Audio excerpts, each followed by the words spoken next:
Okay, make up your mind. Is it shallow or is it too artsy? What? Do people not notice this stuff? Like, it's now living rent-free, like, inside my body, and it's under my skin, and I can't stop thinking about it. It is a gothic film. A soul-devouring novel. Welcome to the Besties in the Books podcast. I'm Ashley. And I'm Liz. And today we're supposed to be deep diving Wuthering Heights by Emily Brontë, the 1847 novel originally published under a male pseudonym, Ellis Bell, and released in 1850, actually officially under her true name. So we went into this thinking, we're going to just deep dive the book. And we realized after seeing the movie, because as you guys know, we wanted to compare it to the new movie, the Emerald Fennell Wuthering Heights, in air quotes, adaptation that just came out that we just saw a few days ago. And we realized very quickly that once we allowed ourselves to go back to the internet to start looking at the conversation that's happening around this movie and the book specifically, that we would not be able to cover it in one episode, which we already know. We already figured that out. But now By starting the book. But now it has expanded even more. It's just growing like the blob. What can I say? It's snowballing. Hide your children, hide your wives. It's growing. It's growing. Maybe indefinitely. Yeah. Okay, dude, guys. So let's go back in time very slightly, okay? Unlike Wuthering Heights. Not unlike Wuthering Heights, okay? It is, truly. Truly. Okay, truly. No spoilers yet. So if you're worried about, spoilers, if you haven't read this book, if you've still somehow decided not to read it yet, after all, first of all, you're stronger than I, okay? Yeah. Mm-hmm. Because it's out there. It's all over the place. It's the hot talk of the town, if you will. I mean, really, though. Yeah. Really. As it should. So when we started reading it, we're like, oh no, we need to reassess. Literally phone a friend. Change our normal MO for our bonus series that we're doing here. Mm-hmm. And, completely change the map and the plan of these classics that we're deep diving, since this was a first read for Liz and I. It's almost kind of comical to think now, knowing what we know, that we were like, oh, we're just going to do one episode where we just deep dive the movie and the book, and we'll just be done in an hour and 20 minutes, and it'll be great. Yeah. Yeah, famous last words. Well, hey, in our defense, we did it with Great Gatsby. We did. Yeah. Yeah. But we just did not know. We didn't know. You only know what you know, and luckily we make the rules so we can make adjustments when we need to, like this. So we didn't do our traditional, like if we do Twilight, we did a whole vampire lore deep dive into the history of vampires. No, because we were struggling. Like, these are different themes in these books. What do we do? Mm-hmm. Well, it naturally developed. And we're like, hey, we need to bring on an expert, phone a friend for a beginner's reading guide. And that's what we did. We had Rebecca over at Novel Bakery on Instagram come over and help us out with some basics for first-time readers. So if you missed that and, we're still trying to decide if you want to read that, you can do that one. It's non-spoilery. It does talk family tree because it's very useful, and it's not necessarily spoilery to have that. So we'll link that below and everything. I literally took the time to write out my own because we needed it. Yep, we did. So take a look at that one, because I definitely think it's useful. And it's also fun as a refresher too, and just like a good time because she goes into Emily Bronte's history as well, because it also is important for the time. Yeah. Life art imitates life and all that. So, hey, 15 minutes are going to be spoiler free as usual here. Mm-hmm. And then we will start getting into like all the things, but even as far as our movie reviews go, they're still written in a spoiler-free way. So you can hear our thoughts on that and proceed with caution thereafter. But we'll warn you, of course. Yeah. So, hey. So, okay. So then what are we going to be doing today? So we decided that we needed to split this into 2 full-length episodes. So we had the reading guide mini episode. And then we naively thought we were going to go into this full-length episode to compare, the 2026 movie to the book, and that's not happening, guys. Okay, so what we decided to do is today we are going to be giving you our spoiler-free Star and Spice ratings for the book. Mm-hmm. Okay, 1847 novel by Emily Brontë. for the 1992 movie that we also did watch. Very briefly, we'll be talking and touching on that one. And then for, the movie that we just watched, the 2026 adaptation of Wuthering Heights as well. So we'll be giving our spoiler-free star and spice ratings for that. Then we'll be getting into our book versus movie, favorite parts, least favorite parts, favorite character, least favorite character, not unlike what we've done in the past. But we're going, I don't want to say we're keeping things on totally surface level, but we're not going to be diving into the nitty gritty of the conversation that we're having right now, because that needed its own episode. So Literally, here we are.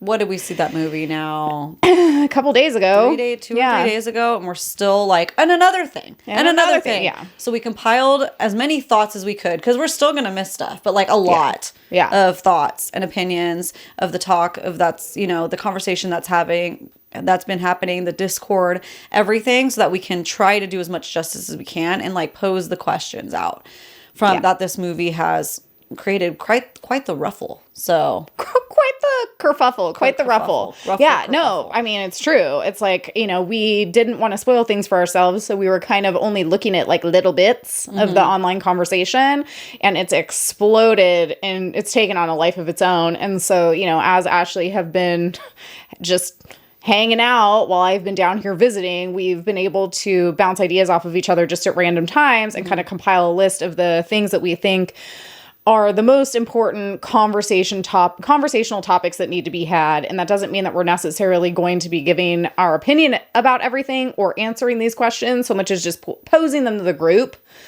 so that we can start having those conversations amongst ourselves if you're not already having them. Or maybe it'll inspire you to read it or watch it, or maybe think about things a little bit differently. So that will be the part 2 that will come out after this. So this is going to be our basic deep dive, focusing primarily on the book and the 2026 movie adaptation, and then we'll move on to the in-depth conversation next time. So stick around. But before we get into all that, we just wanted to say thank you so much for being here. Seriously, thank you for taking time out of your day and your book to come hang out with us and click on this video or this podcast episode and hear what us goofballs have to say about everything. Make sure to like, follow, and subscribe everywhere you like to listen to your favorite podcast, including YouTube. We're Besties in the Books podcast everywhere. Also Instagram and TikTok, a Besties in the Books podcast, where we had some live reactions going on down there as well. So if you are walking away from this video and you're like, oh, I can't believe they didn't touch on this, we have another one coming. So we have a bonus to the bonus series, because it's going to be next Friday. Okay. We're literally filming it after this. Yeah. So it's going to be out there.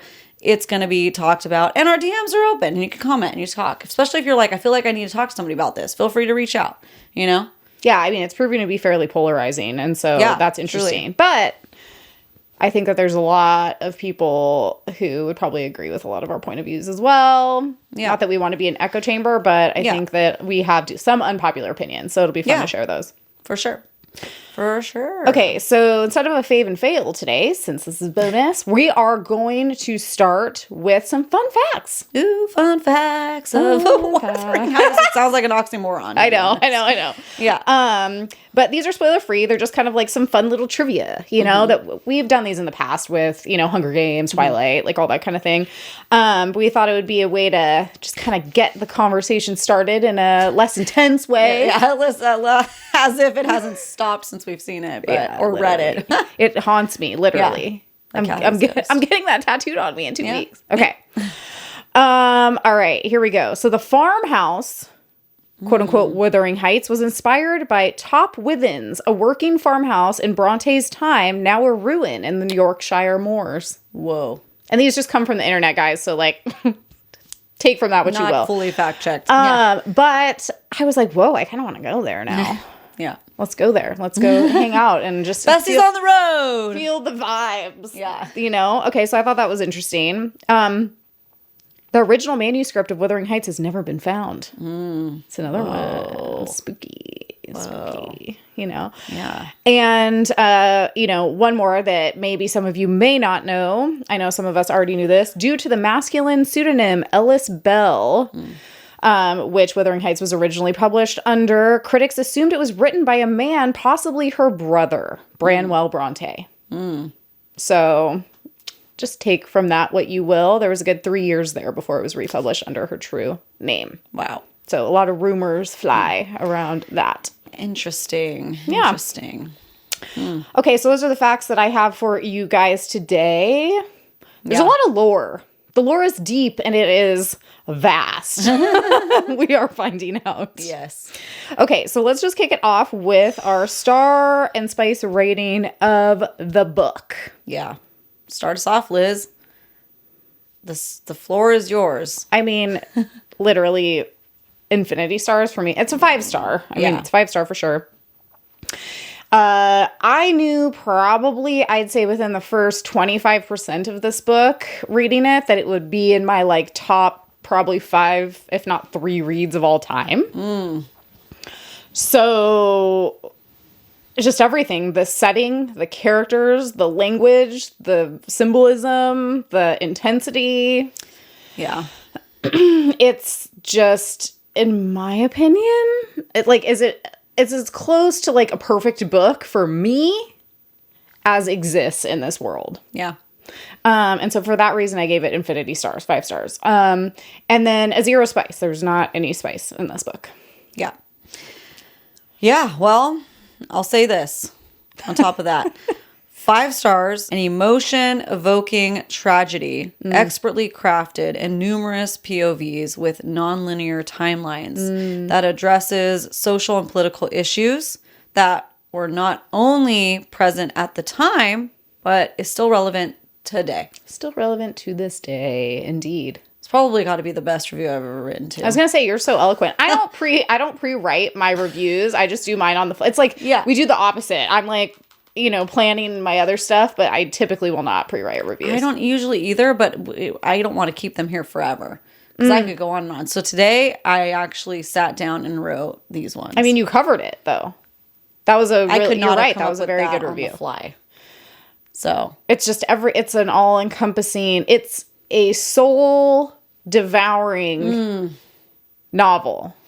Like, I get it now. It's not that I was like a naysayer, like, how could you, like make your thesis about this book, or whatever. It's just that, these are old. These are almost 200 years old.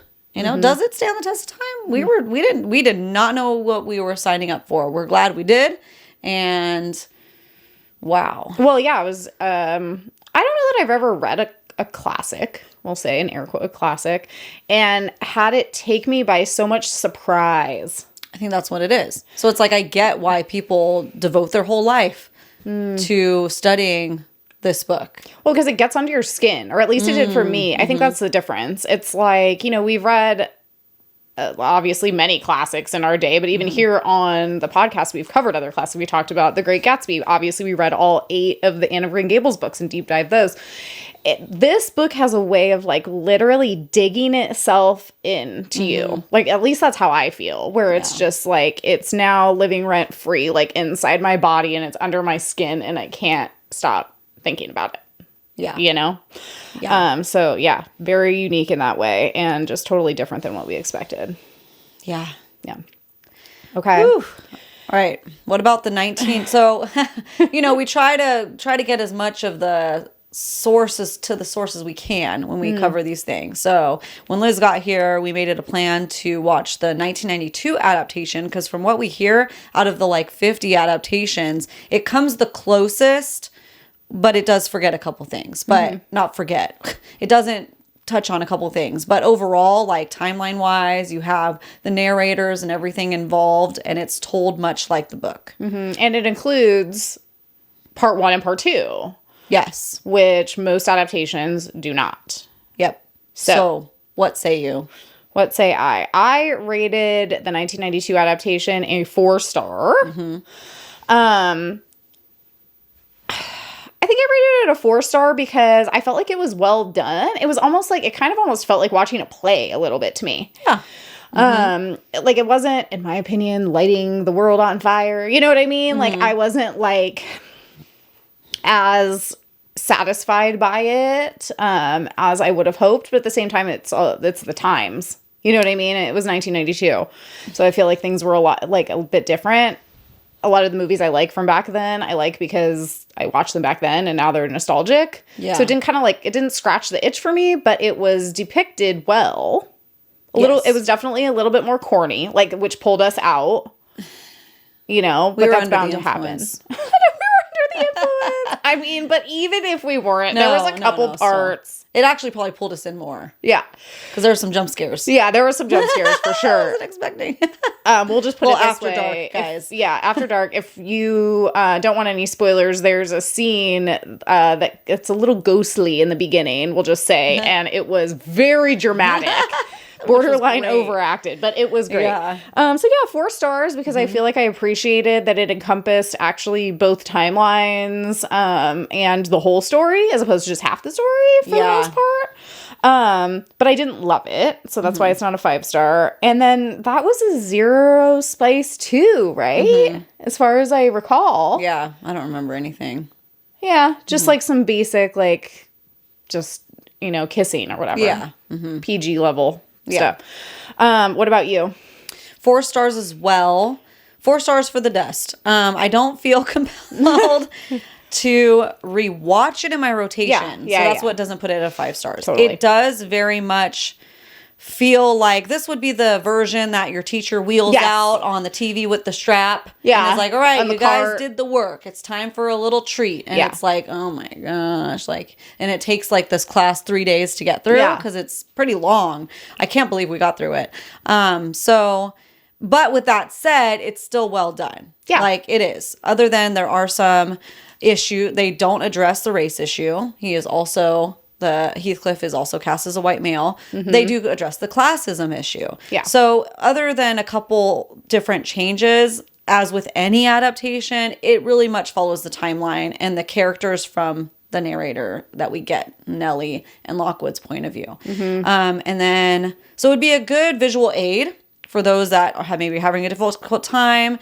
It is good for a younger audience, because it's still, I would say PG. I don't remember the exact thing. Yeah, it's not there's nothing inappropriate. gruesome. There's really. a couple jump scares but some of it is because it's funny because it's so you're not expecting it because it's an old dusty movie, Well, and like I said, it almost feels like you're watching a play because it's now you wouldn't have to overact things to get the impact because we have all the visuals and everything to go along with it. I almost feel like back then things were overacted so intensely because it was the only way to get the point across. Yeah. And so I felt like that was a little much at times. These characters are at the heart dramatic and intense. Yeah. So how can you convey that in a different way? Which brings us to the 2026 movie. Interesting. 5 stars. Yeah. What a surprise. I mean, honestly, it is a surprise because I feel like that's probably an unpopular opinion from people who also rated the book a 5-star. 5 stars. What a treat. What a treat and a treasure for all of us if you could just open your eyeballs to see it. We'll just put it that way.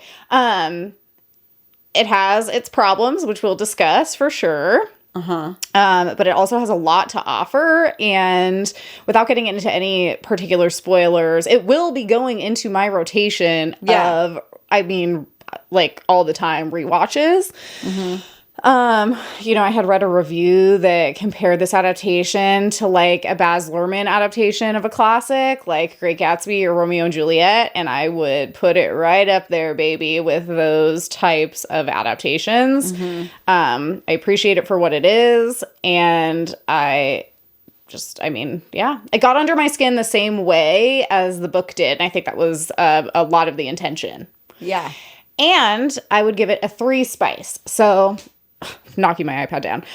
So I feel like maybe some people would disagree with that, but I feel like that's pretty accurate. Especially if you're comparing it to, the spice scale of what we would rate our romantasy books on. I feel like a 3 would be pretty spot on.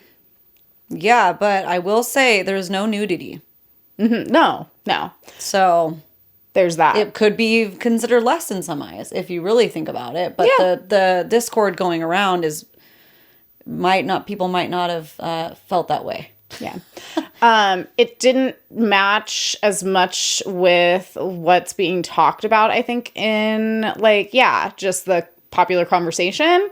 I think that we went into it thinking that it would be 5 spice. And when we came out of it with, I would consider it a 3 spice, but it depends on how you rate it. Just because of like I'd say just the nature of the content, the level of, slow burn and yearning also kind of ups it for me a little bit. But yeah, so that's what I'm going to settle on. And I'm happy with those ratings. Yeah. I want to see it again every day of my life. Okay, Ashley, go. Yeah, so 5 stars. I'm really struggling to just understand how we all watch the same movie as some people. And I'm not saying like we can't disagree. Obviously, we roast things all the time. And what we like, sometimes other people don't like, and vice versa. That's okay. It's just some of the takeaways for me that it's just like, did people not notice this stuff, you know? So for me, what I loved so much about it is its artistic quality, it is a gothic film. It is emotional like the book. It sunk its teeth into me like the book. Like I was having the same emotional reactions as I did in the book. And it's done in a different way than a 1992 adaptation. Yeah. And I just wonder, talking it out with you right now, you know, just our reviews of the 2 movies, it's like, can I picture a 2026 adaptation doing it the same kind of timeline as the 1992 one and not losing people and not being this, and not creating this widespread conversation that we are now having and having people want to go read it and pick up the book. So it's an interesting thing that maybe we'll go more into in the next episode, but just something to sit on. I mean, I think that we'll definitely be talking about it a lot more in this episode too, but also in the next episode. You know, it's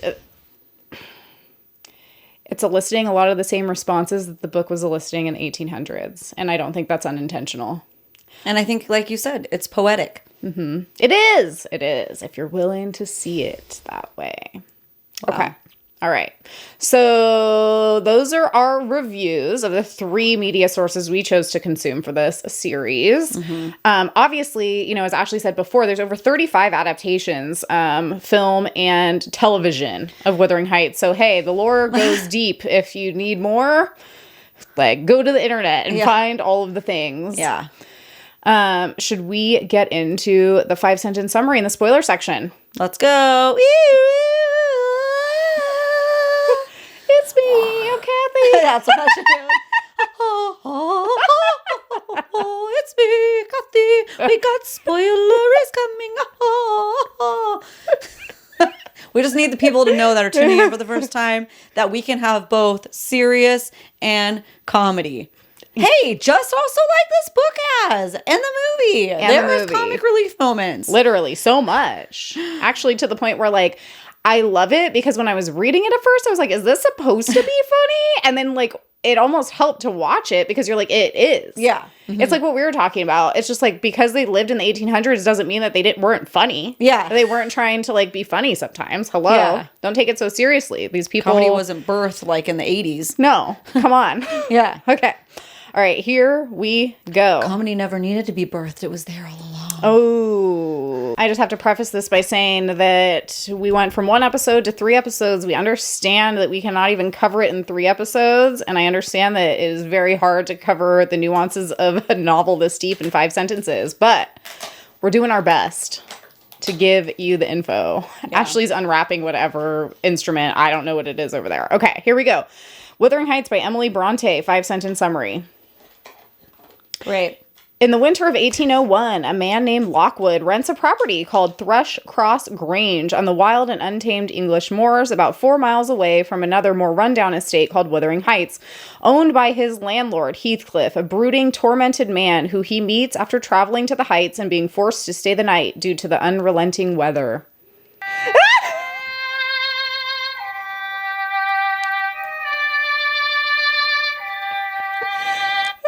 Oh my God. One. That's amazing. What is that? It's the world's smallest violin. Yeah. And then it just plays, like, what is it playing? Just I don't whatever. know, but it sounds very Wuthering. It does. That's amazing. All right, Hey, great. White Elephant.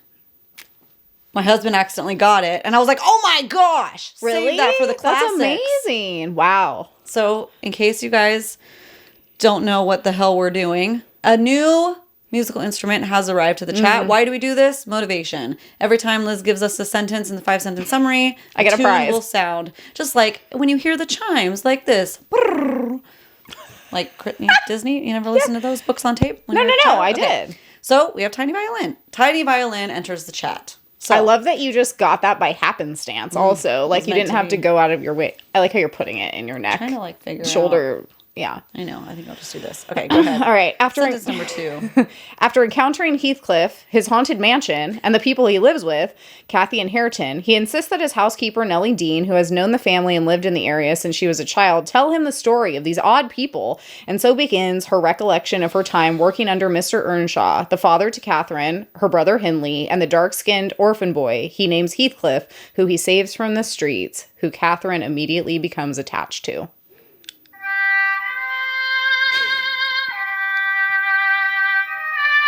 I mean, it's great. It's a vibe. It sounds like it. Earnshaw is an abusive alcoholic, but also a generous man who favors Heathcliff. So when he dies, leaving the Grange to Hindley, Hindley decides to enact revenge on Heathcliff out of jealousy, forcing him to work as a servant and becoming even more of an impossibly abusive tyrant once his wife dies, giving birth to his son Hareton. All the while, Catherine and Heathcliff become closer and fall more in love, knowing that their social stations and Hindley's will would never allow them to be together. So she agrees to marry Edgar Linton, a wealthy man who just moved in at Thrush Cross Grange with his sister Isabella.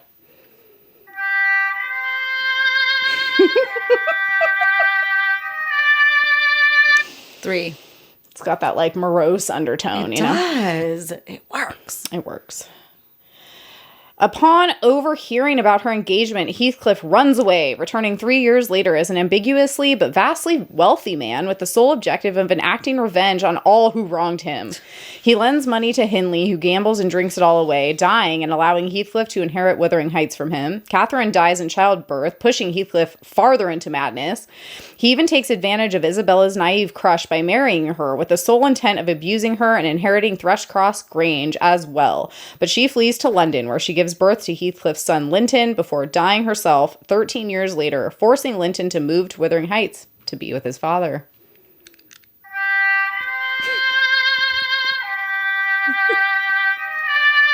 Every time. It's good every time. 4.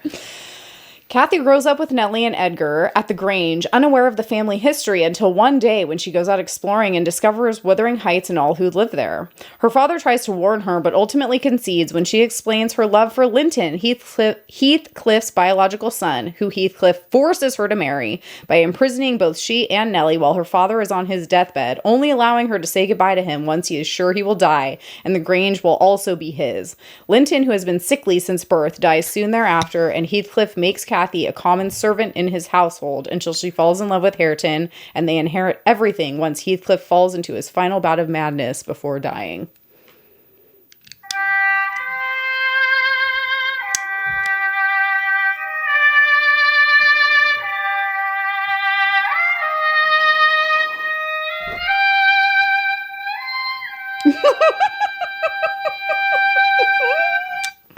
The end. Well done. Wow. Yeah, there's a lot there, but I try to just give the main plot points, before we dive into it. There's a lot of back and forth. There's some narrator shifts in there. Mm-hmm. But I like how you're looking at the tiny violin box. Like, man, what else can this thing do? Yeah, I was just seeing what it's called, the somber tune. Oh. So there we go. The accuracy. Yeah. I didn't know if there was like a name for it. I was like, what if it's like Wuthering Heights vibes on there? That would be amazing. It's like the Wuthering Heights little violin specifically. Yeah. Amazing. Tiny violin. All right. Look at, there's a little stand and everything, guys. Wow. Yeah, that way you could like put it in your little Barbie house. Oh, it's my like little Barbie violin can have it. Yeah, cute. Except for him, it wouldn't be a tiny violin, but that's all right. It'd be a full size, kind of almost large violin. Yeah. Kind of guitarish. Okay, well, here we go. let's just get into it. What was your favorite book moment? How about word? Word to describe my favorite moments entirely. To sum up. Okay. To sum up all the moments. All right. Madness. Take with all of them you will. Yeah. All the madness moments. All the descent into madness. All the impassioned craziness.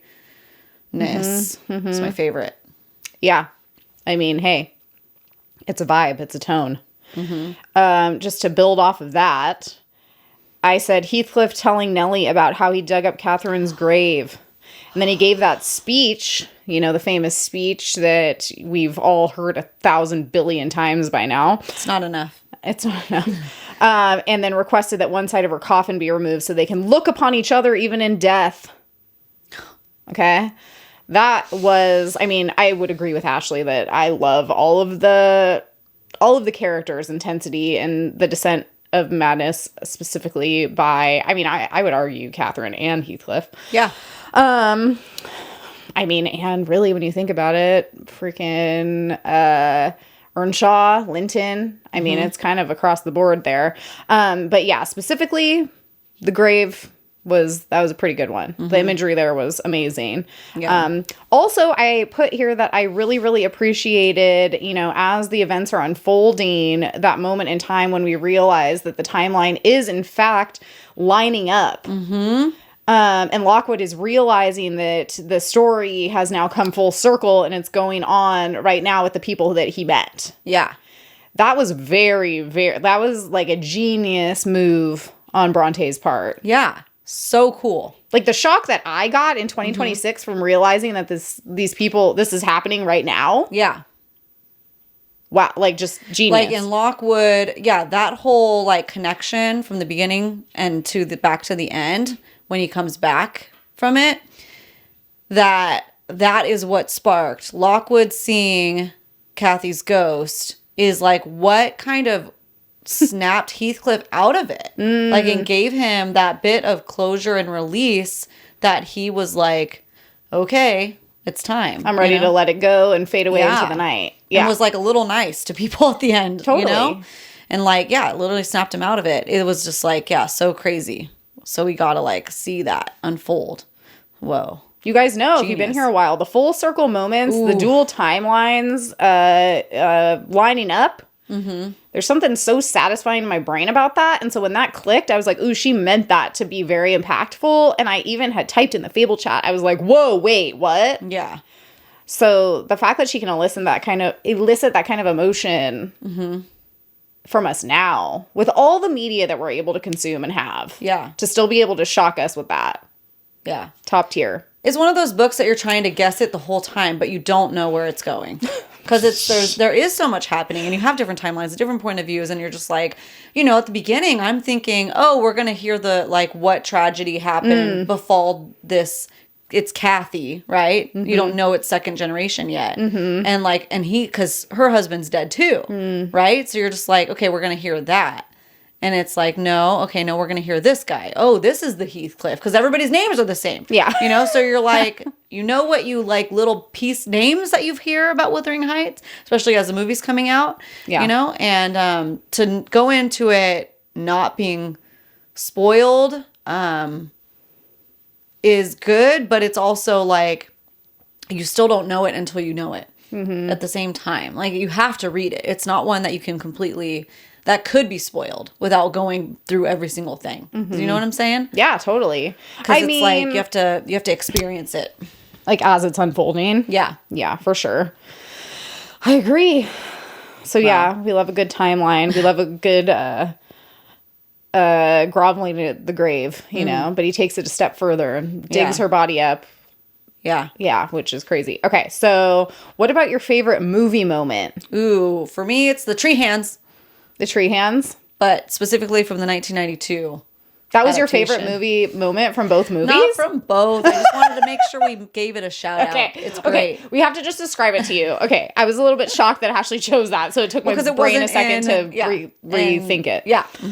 Okay, literally the way Ashley and I were laughing so hard because, you know, he sees, this is in the 1992 version, he sees Kathy's ghost, it's literal. He sees a ghost of a woman outside the window.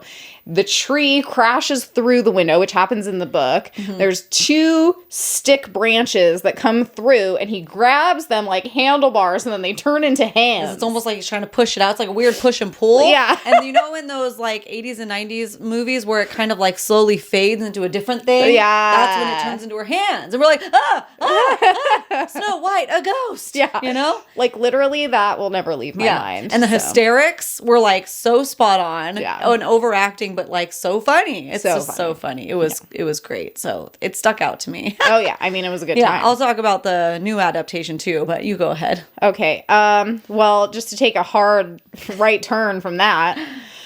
Okay, favorite movie moment. I just put the fingers in the mouth. The now I can follow you like a dog to the end of the world moment. Yeah, let's talk about it. Yeah, because there's like a lot to unpack there. I feel like this is a perfect example of that was packaged up nicely and handed to the audience like I'd say in the marketing as a sexy, scandalous moment.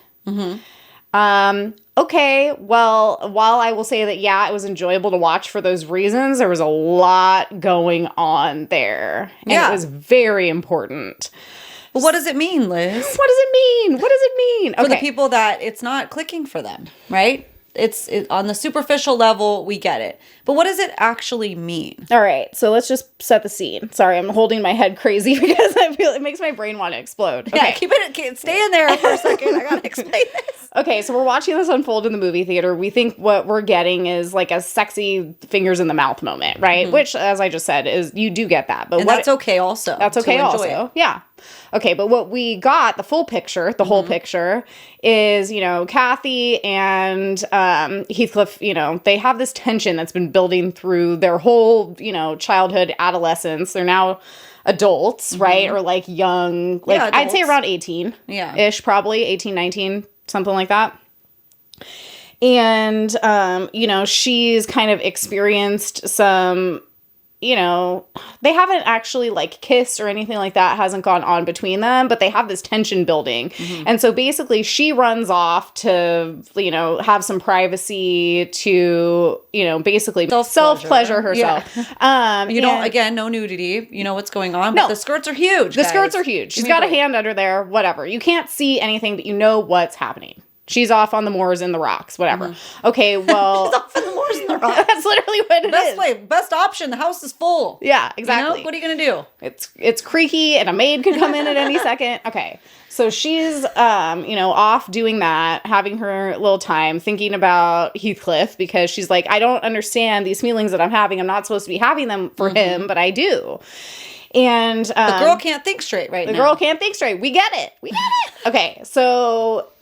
Heathcliff you know, he's out there looking for her because he's like, oh, we had a moment and now she's upset. He thinks she's upset. What, you know, I want to go find her.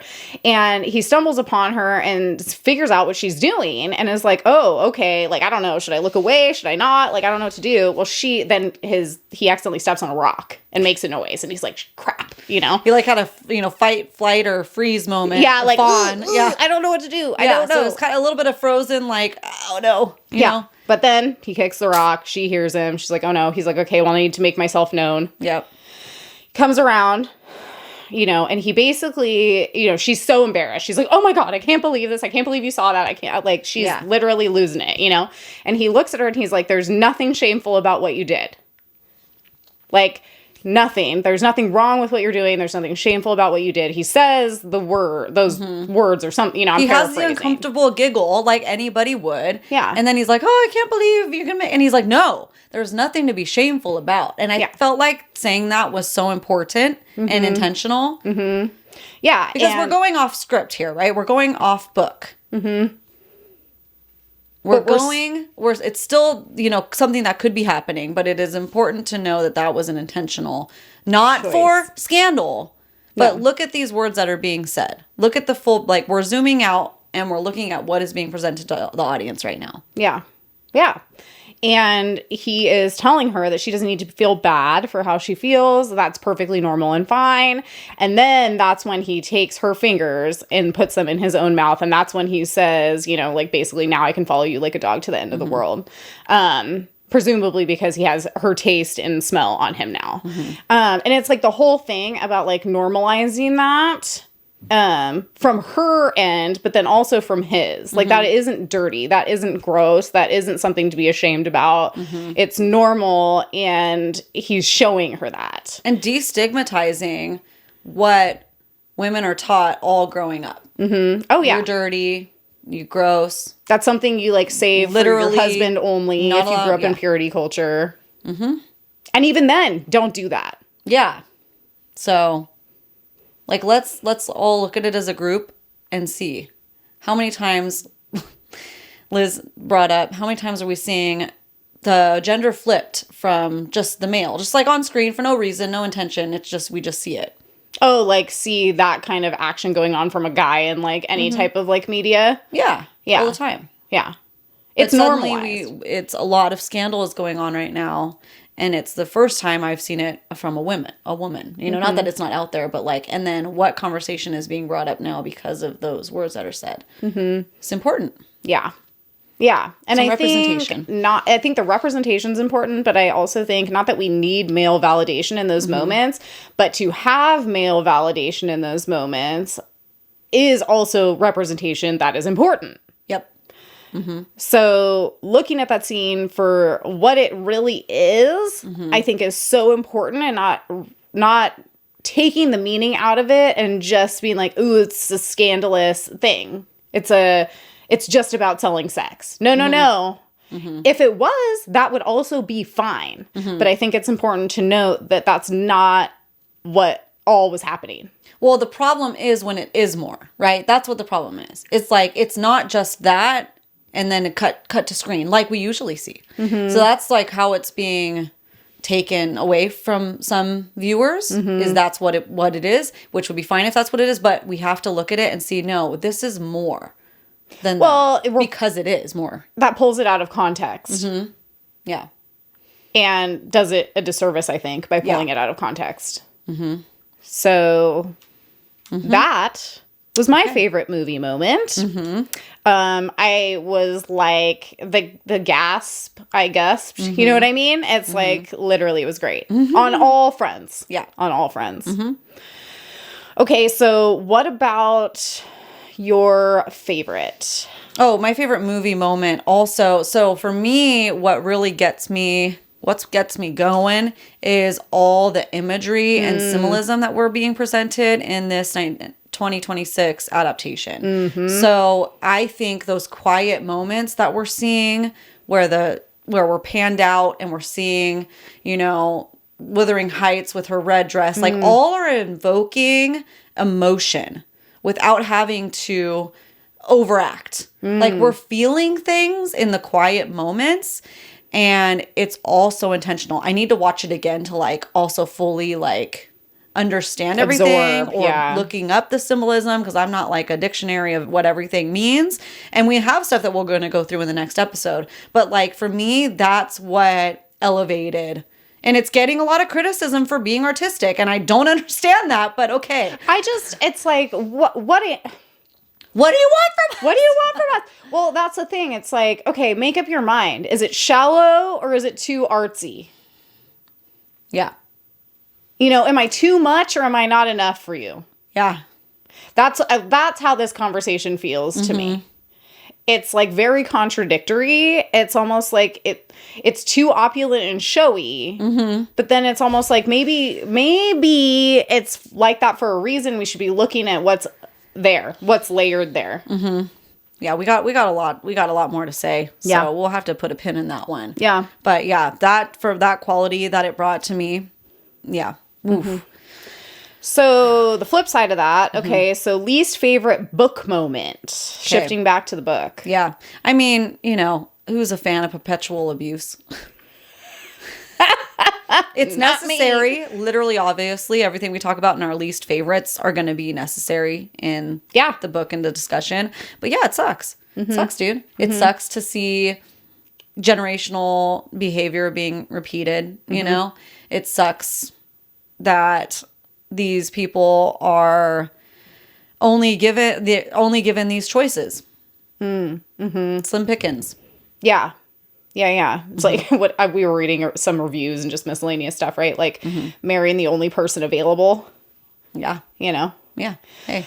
Because of the isolation and the times. Okay, so yeah, I kind of said the same thing. I mean, I loved everything in this book and wouldn't change anything, but the parts that, you know, were obviously the parts you don't like to read about, or specifically whenever anyone is abusive, whether that be Earnshaw or you know, Heathcliff himself, you know, the hanging of the dog, that was pretty brutal. Throwing the kid down the stairs. That was Henley, right? Henley, explicitly hitting women. Yeah. Or just hitting people. Yeah. Everyone was just beating each other up. Yeah. Yeah.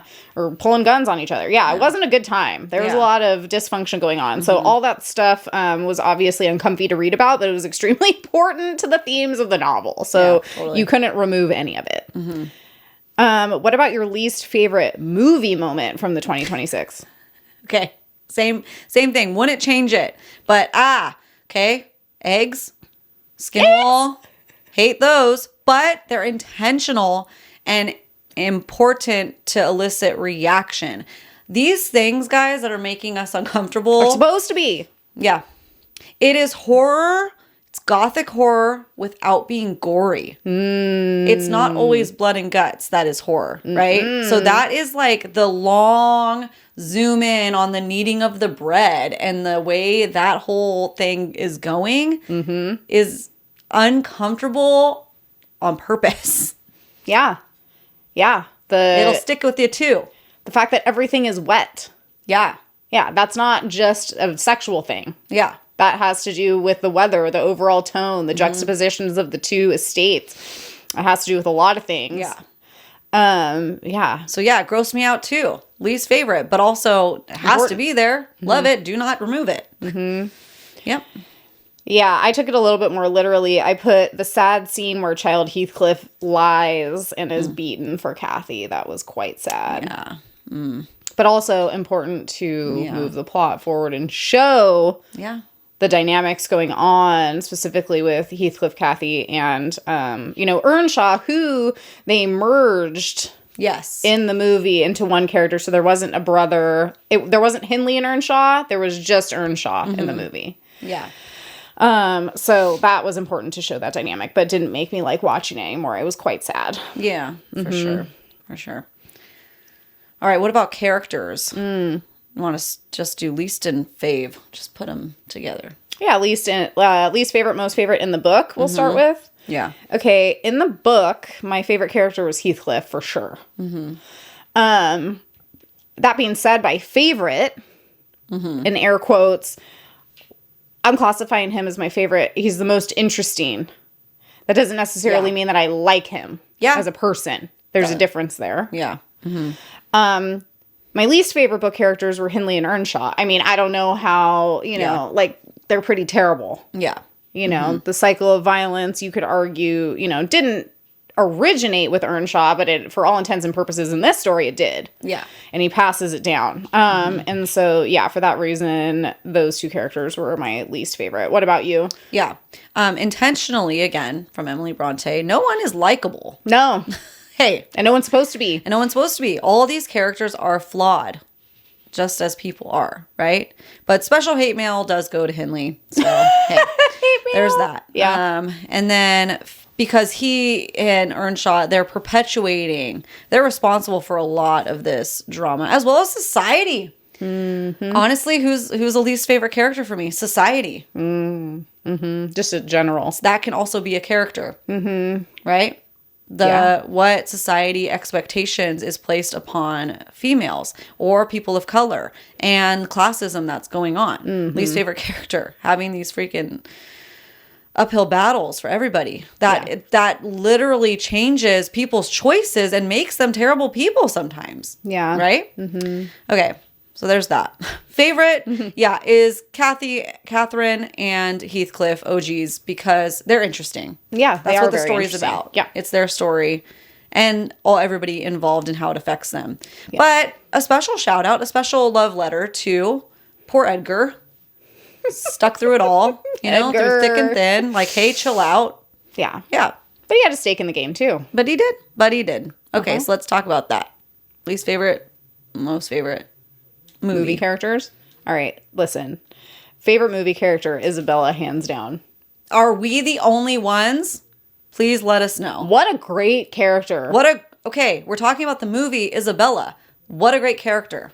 What a spin. We said it. Yeah. What a spin on, what a take.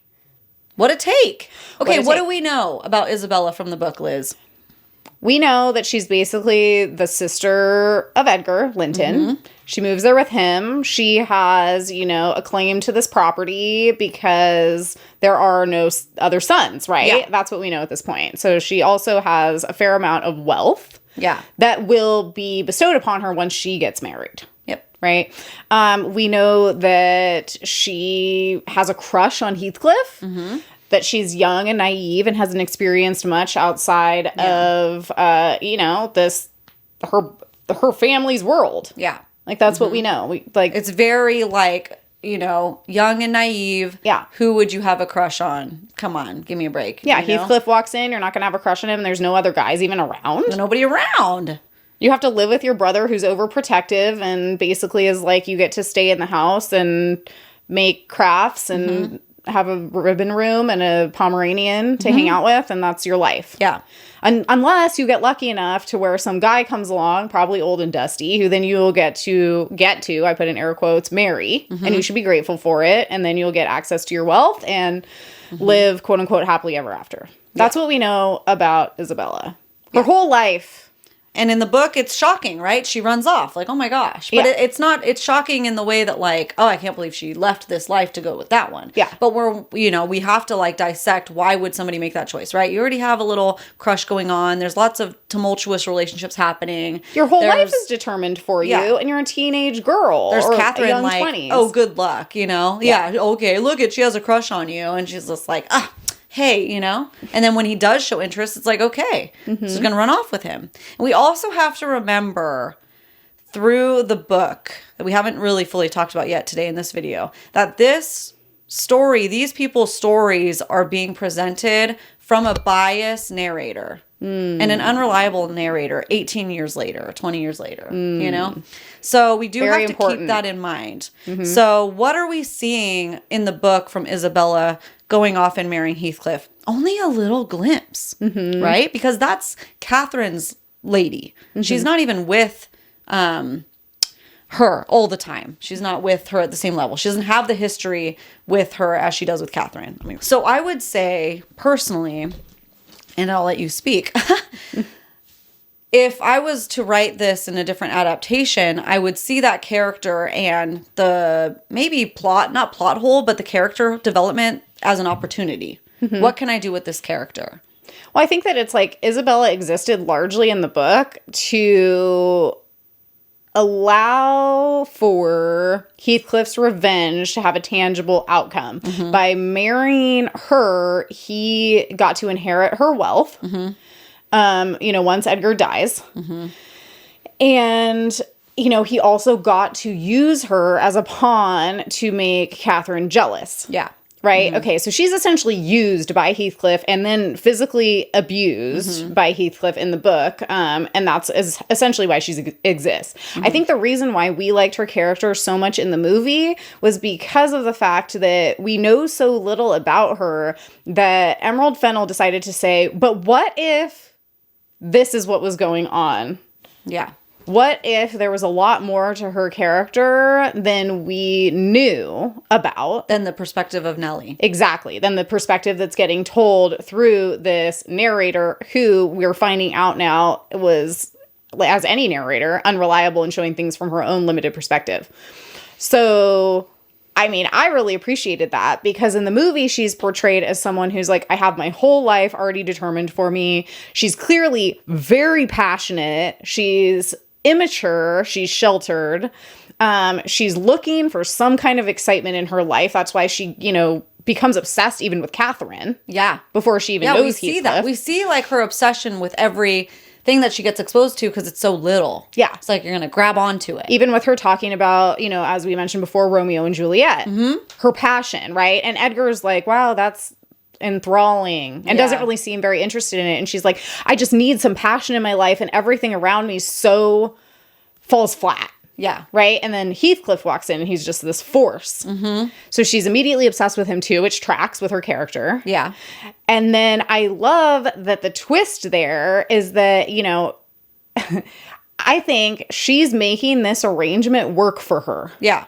Because Heathcliff presents her with that. He says, you know, we see that scene, which we'll talk about more in the future, of that really, really, you know, multi-layered scene of consent going on. Yes. Where he very important, where he's giving Isabella so many opportunities to deny him. Mm-hmm.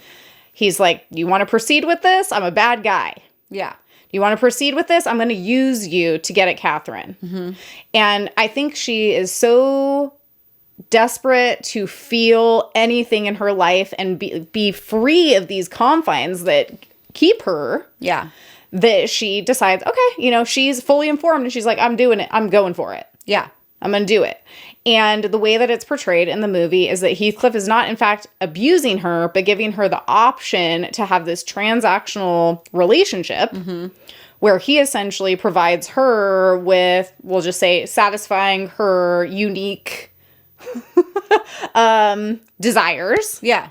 And because he cannot write, he uses her to write letters to Catherine for him. Mm-hmm. And this is a transaction. Even when you see her and, you know, the pictures and the clips that are floating around everywhere where she's on all fours on the ground with a, you know, chain and a collar around her neck, Heathcliff picks up that chain and drops it on the ground and shows that it is not attached to anything and she can leave at any time. It's such a disservice, the discord that's going around with that scene, to completely take out of the conversation that part, right? Mm-hmm. And the part where they're staging it because they know or they're hoping that Catherine's on her way. Mm-hmm. Because he says, okay, here she is, like, sit down, like, get ready. Mm-hmm. Because he wants to make her jealous. Like, but it is a completely intentional transaction of willing participants of adult age. Mm-hmm. It is consent. And people are saying that we're minimizing, or that Fennell is minimizing the abuse that Isabella endures in the book by presenting her in this way in the movie. Right. Like, we're making light of it. Mm-hmm. I don't believe that's what why that choice was made. Mm-hmm. I think that choice was made because Fennell was saying, okay, well, maybe that's not what was going on behind the scenes, because even when Nellie shows up at that door and assumes that she is being abused and says basically, like, blink twice if you want me to save you. Yeah. Isabella's like, no, girl, I'm good. Yeah. Like, I've got a fun thing going on for myself right now. Don't mess this up. And I think that's okay to have that interpretation because, A, we don't really know what was going on. Mm-hmm. And either did Nellie. Mm-hmm. Behind closed doors. And B, like, what a kind of cool and interesting take when women were in such closed, confined boxes in society in general, but then also with their sexuality, to the point where, like, if an opportunity like that presented itself and you saw no other way to be able to explore that side of your personality and then just be married off to some dude and then live like that and then die, maybe you take it. Yeah. It actually gives Isabella a fair amount of agency, which I thought was really interesting. Mm-hmm. And what would we know about a narrator that has this bias, as Nellie does, seeing, hearing, trying to piece all the things together in her own mind with preconceived notions, with already feeling this way about him because of his race, because of the things that she's seen, you know, because of the intensity, and making judgments that maybe weren't actually happening either. Well, and I mean, they even played it up. Heathcliff is like, make it sound like you are in dire situation so that we can get Kathy to come over here to save you. They were baiting her intentionally. Yeah. And we don't know if that's what happened in the book. Right. That's what I like about this. Mm-hmm. Because there's a possibility that's not what happened in the book. There's a possibility that it is what happened in the book. There's a million possibilities of what could have gone on behind closed doors. Yeah. This is just the take that she's giving it. And I thought that was very smart. Yeah. Mm-hmm. Yeah. Okay. So, hey, people, you don't have to agree with us, you know, but that's just a different take to consider. Mm-hmm. Yeah. So, safe to say that Isabella was also your favorite movie character? Yep, that was it. Okay. Who is your least favorite movie character? Ooh. Yeah. It's going to go to the Earnshaw-Hindley combo. Yeah, same. But, you know, I was talking to Liz about this off camera because we've been talking about it all nonstop. I think seeing that kind of abuse on screen, as terrible as it is also important for people feeling seen, representation, for realizing, hey, this is bad. The way he can flip his personality or be so sorry that he's doing this, but just continuously repeating the behavior, the abusive behavior, and being an alcoholic and lashing out and abusing them and saying crappy things and then being like, ooh, I feel like what does he say? I think we got into it last night. So sorry. And what can Heathcliff do but be like, it's all good. Yeah. I don't want more of it. Yeah. That's what he'll do. He wants me to placate him. Everybody needs to placate this person's emotions and make sure they don't fly off the edge. Because he's the one with, at the end of the day, the power. Yeah. Yeah. The property. Yep. The property, the power. The money. Yeah. To say, took you off their street, using that over his head. Yep. You know, that representation, it gets the conversation going. So, yeah. Yeah, I would agree with you. And I thought that it was a smart choice to merge those two characters for the movie purposes as well. Yeah. You know, Nellie's not my least favorite. I think that, you know, we'll talk about all of that with Nellie in the next episode because we don't got enough time today. But we have a lot to say about Nellie's character portrayal in the movie. Yep. So stay tuned. Okay, so what about a trope that you loved? And I guess we'll start with the book. I actually put the same trope for the book and the movie. Okay. Yep. Tragedy. Yeah. I put tragedy and obsession for both. Yep. Yeah. So in that way, I feel like, you know, the tone came across. It was accurate to me. Yep. And this is coming right off of reading the book, guys. It's not like it's a distant memory for us. It's like we just read it. All right. Well, what is the trope that you hated? Miscommunication. Yeah. I mean, it was integral to this plot in the same way that it's like integral to like Romeo and Juliet, right? It's like you don't have the outcome unless you have the miscommunication. But dear Lord, was that a rough one. Like, guys, it's a word of caution. Miscommunication done right, because it's not like everybody not like this is annoying. And also eavesdropping, right? That's what this is actually about. Don't eavesdrop, guys. It's not good. Really, though, make sure you hear the whole story before you run off for 3 years. Yeah, literally. 3 years. I mean, it took a long time to get places. It did. Hey, even just to get between the two estates took a while. Yeah. Not years, but, you know, long enough to where people thought that Lockwood died. Yeah, for being gone for a day. Yeah. That was so funny. That's another favorite book moment. Yeah, for real. That was hilarious. Yeah. Okay, so miscommunication is also what you put for a trope you hated. Yeah. I mean, and then also kind of like just society, and I don't know how to describe it in a trope to sum up in one word or two, but like being confined to these picking between awful choices, you know, because of the way society is. The illusion of choice. I feel like that honestly is a pretty common theme. Yeah. Illusion of choice. And that's almost like what we as society right now viewing have a tendency to slip into, thinking these people have the same power of decision making with their life as we do now. You know, crossing from one estate to the other can take 7 hours. You know? And could be literally a matter of life and death, depending on the weather situation. The weather and the climate, like the environment. Like, this is treacherous land they're crossing. Yeah. And so I think, and then not only that, but they're still grappling with English society at the time. And women not being able to own property unless you inherit it and there's no other men possible. Yeah. You know? What are you going to do? What are you going to do? And they are very isolated. This isn't like a town that they can just pick anyone they want and even make it a marriage of, they're using each other for their gain in life. But this isn't, there's nobody else. It's not like I have a few bachelors to pick from. Well, I mean, we see it. It's like Catherine, right? She's beautiful. She's young. And in the movie, her father even says, like, well, thank goodness that, you know, Edgar Linton came along. Otherwise, you were probably going to die a spinster. Yeah. And what in either situation can Catherine do? Heathcliff, is her heart, her love. It almost seems like, and right, she says it, she wouldn't have married him. And she wanted to go tell him, right, Heathcliff. Because she's kind of having that spiral moment with Nellie in both situations. Like, I love him in all three versions that we are reading.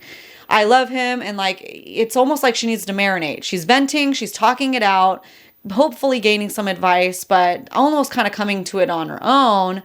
But knowing that is a huge decision. This isn't as simple as like, I need to just follow my heart. It's, I will be destitute.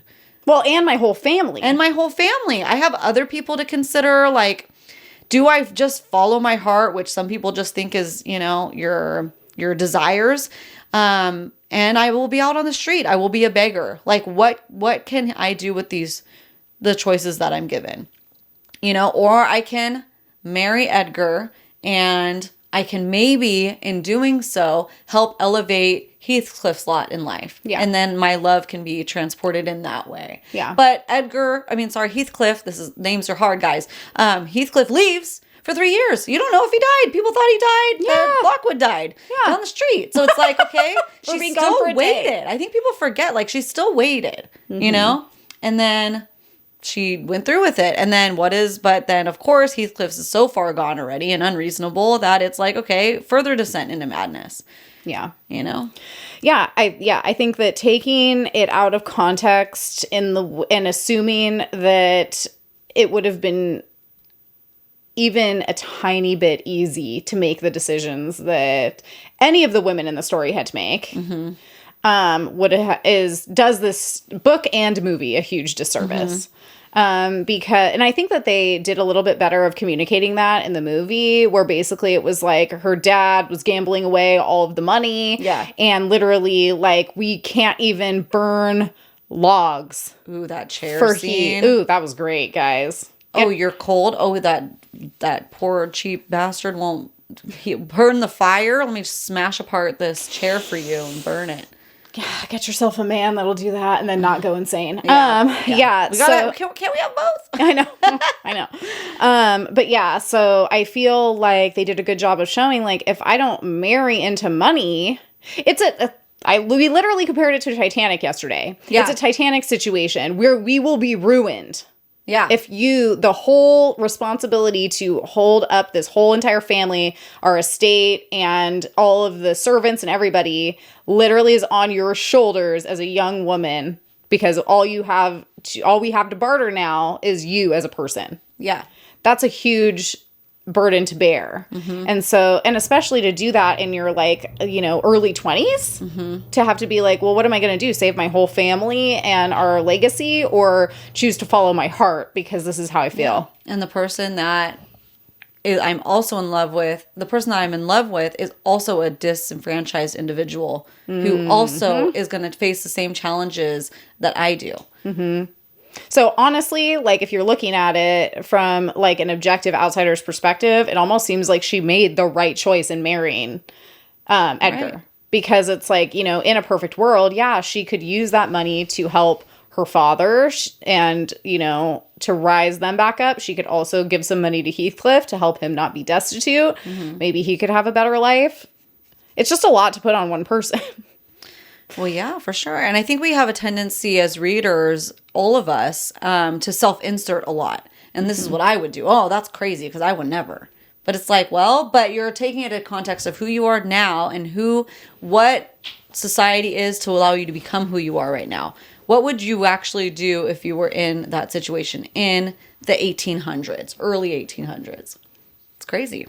Crazy, man. It is crazy. But it's important to not erase that. The top 3 themes that we thought that we would talk about here briefly, because we'll be talking about them in depth quite a lot in the next episode, are generational trauma, othering, and then building off of that, obviously, showing how things like class, race, and gender can affect everything. Yeah, literally. So, starting with generational trauma, obviously, that is something that is not explicitly addressed in the movie. And I think that's one of the reasons why there is a fair amount of discourse around the movie it doesn't even show part 2, right? It doesn't show the whole second generation because it ends with Catherine number one, dying. Right. Yeah. And so we don't even she doesn't even have, the baby doesn't survive. And so therefore we can't have that second generation. We don't ever know that Isabella and Heathcliff produce, Linton Jr. Yeah. So what do you think about that? About them choosing to omit that second half and therefore kind of eliminating the generational trauma piece to the degree that the book includes it? Yeah, because in the book, it's so important to go over that generational trauma and the isolation and the way it can easily be perpetuated. But here's the thing that I want to ask, is that if this movie adaptation right now currently more so followed a similar timeline to the 1992 adaptation to the book, would it inspire this many people to read it? I mean, we'll never know, but how many people are seeing this? Or it's coming out, it's getting so much controversial hype that then they're being able to get some of these important themes because it rocked the boat, right? So to speak. Well, and you could even argue, too, that we do get a little bit of that because we do see the dynamics going on between Earnshaw and Catherine and Heathcliff. So we are seeing that his actions are being passed down not just to his own biological offspring, but then also to, this other child that he brings into his home. Yeah. That then has lasting effects into the future because it is left open-ended. We don't know what happens to Heathcliff in the movie version. Right. Yeah. Yeah. And I think what I can appreciate by the choice for this movie, by having her lose the baby, is that it doesn't leave it up for part 2, let's milk this thing. Yeah, no, it's done. So I appreciate that. Yeah. Because what did we learn from Wicked with being broken up in part 1 and 2? It almost kind of fizzled. It didn't get as impactful. And the big grand thing is almost lost because there's too much disconnect between the two. And I just don't know how the movie ended and I was like, what? I could sit here for another 3 hours. I could, right? Yeah. You could. We can have a Titanic moment here. But can everybody do that? And if you don't do that and you split it into 2 parts to actually do the full generational trauma service that it needs, you go into the movie theater not reading the book and you're like, all of a sudden, this is Heathcliff? Yeah, I think that would be the biggest disconnect for most people is okay, because Ashley and I did talk about this. In order to include more of the generational trauma piece, you have 2 options. You're either making a Titanic level long movie where, because it's not, the timeline of the movie isn't told through Lockwood's perspective. Right. We've lost the narrator. So, for all intents and purposes, Emerald Fennell's our narrator. Okay. Yeah. So we don't have the perspective of Heathcliff as a deranged individual going into it. We just see the progression of him from a child to an adult in a linear way. So it would basically be he gets adopted, grows up, falls in love, isn't able to, see this love through. Catherine dies, then he becomes evil. Yeah.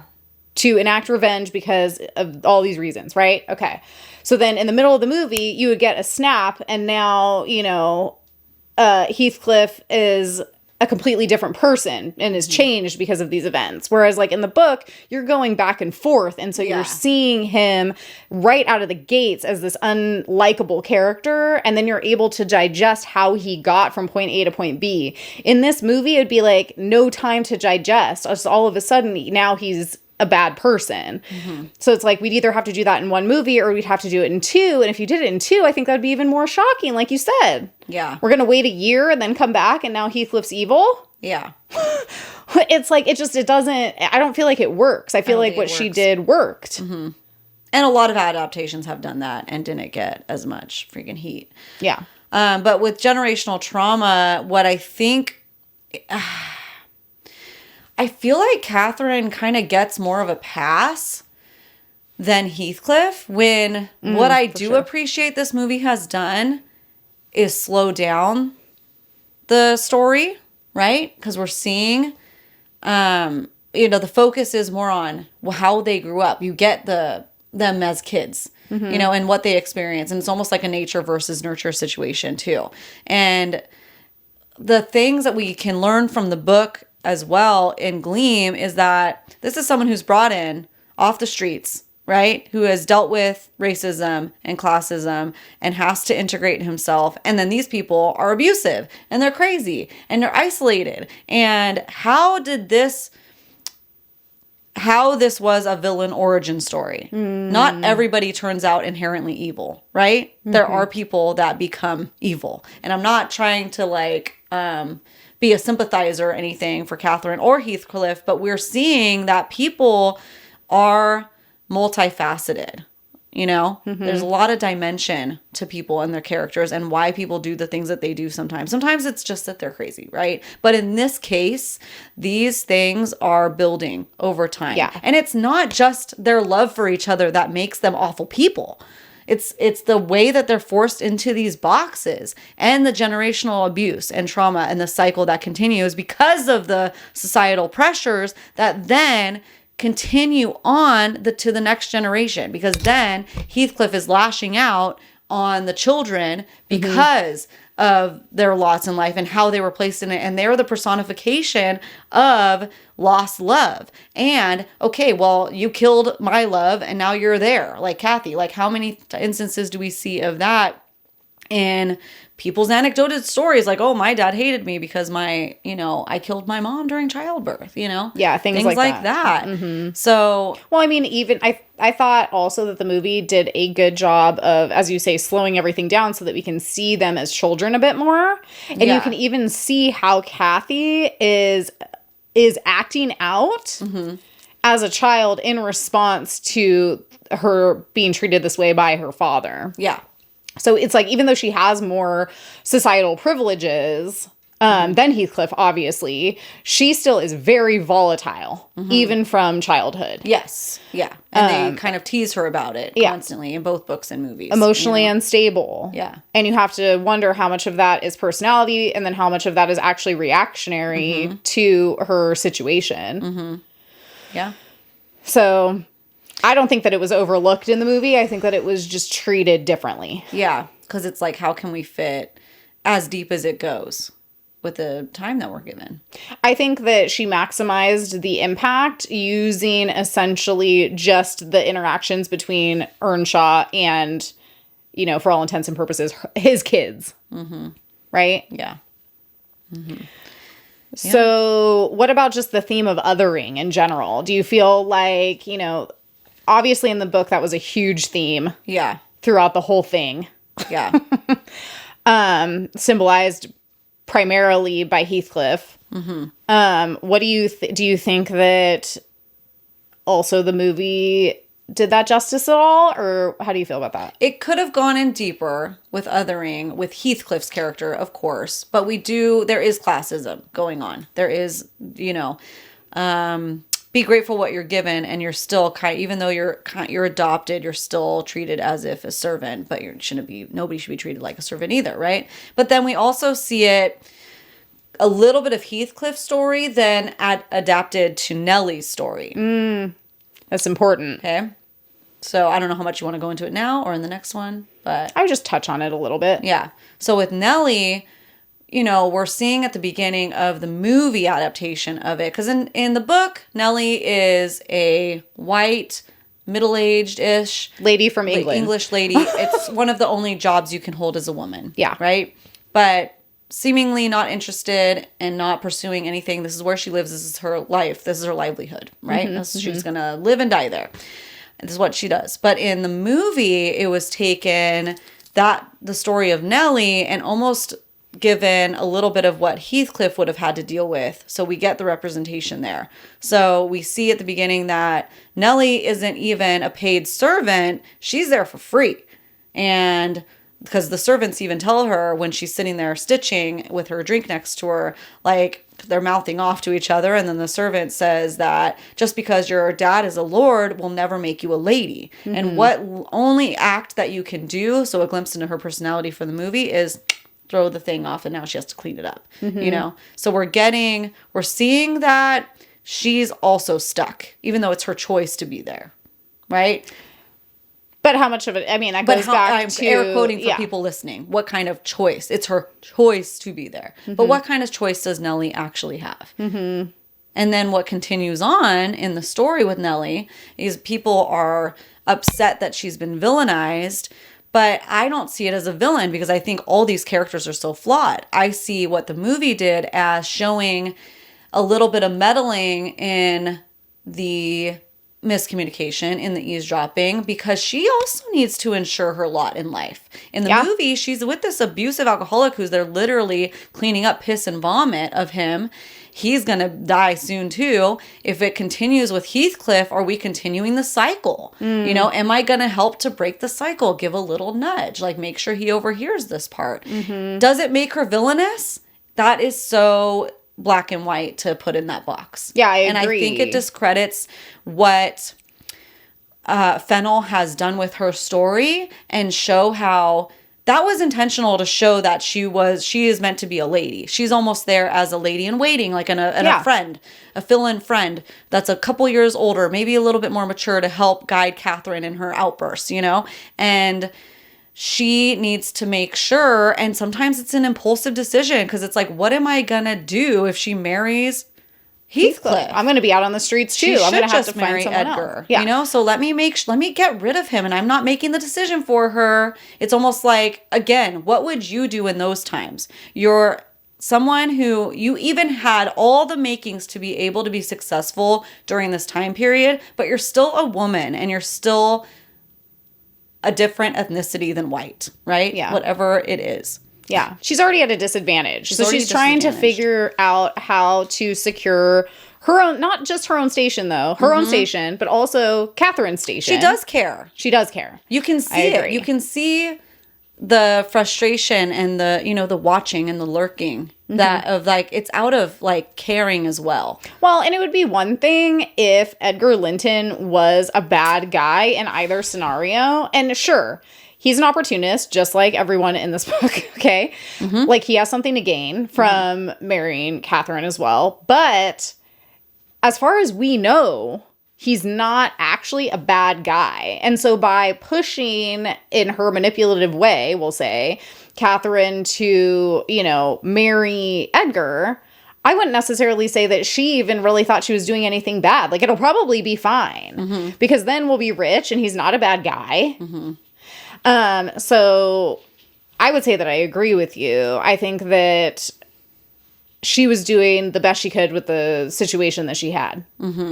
But I do think that it is important to note, and we'll talk about this a lot more in detail in the next episode, that it was a lot more unclear to understand in the new movie version to the degree in which Heathcliff would have been othered because of the fact that he was cast as a white man. Yes. So 100%. It was very clear that he was not at the same social standing, that there was a huge wealth disparity, but it was not clear that he would have been at a disadvantage because of his, you know, race or ethnicity. Like, that was not clear. Yeah. That's a disconnect. That's a disconnect for sure. Yeah.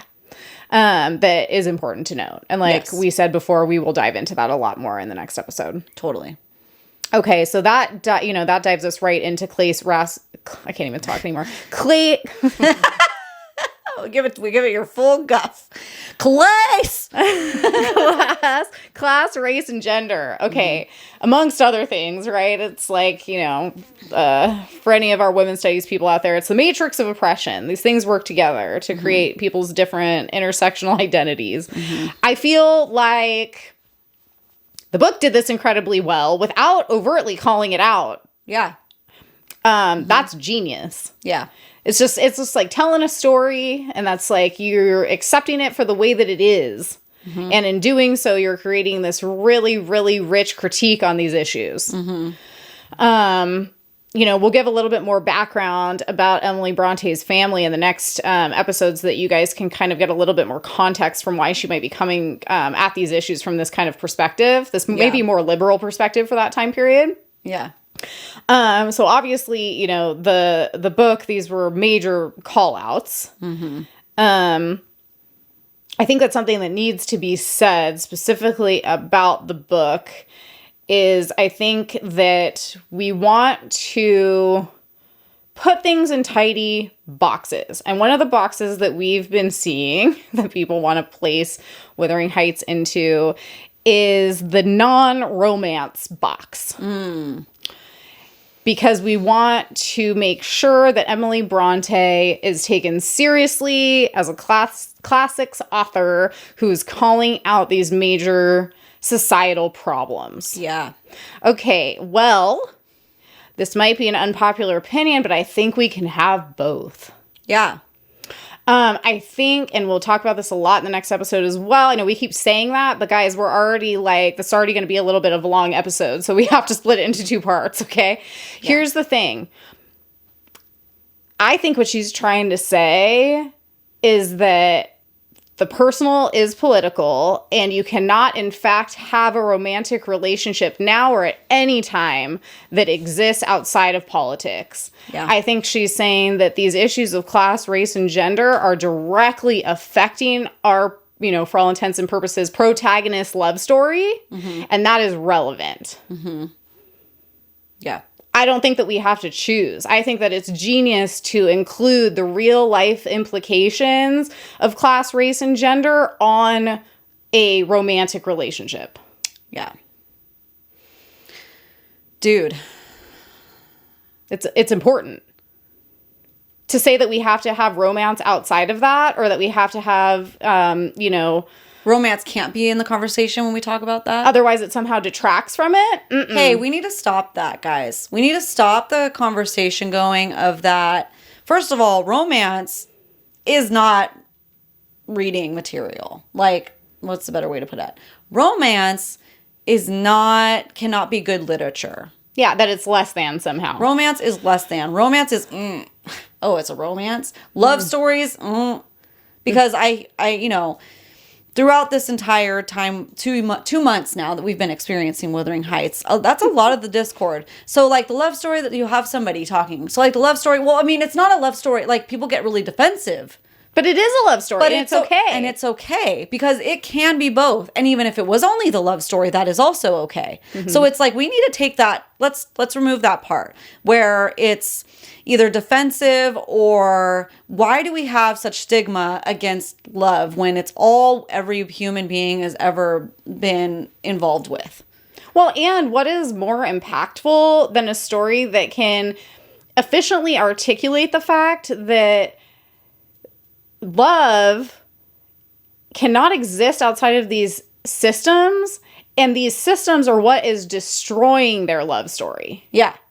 That's extremely relevant. That's extremely relevant. Because if they just existed in a happy little vacuum of romance love story, then it would be a Disney movie and they'd ride off into the sunset and live happily ever after. Well, that's not what Emily Brontë wanted. She wanted to say, because of these class and race disparities and these gendered boxes that we are confined to, these people were destroyed. Yeah.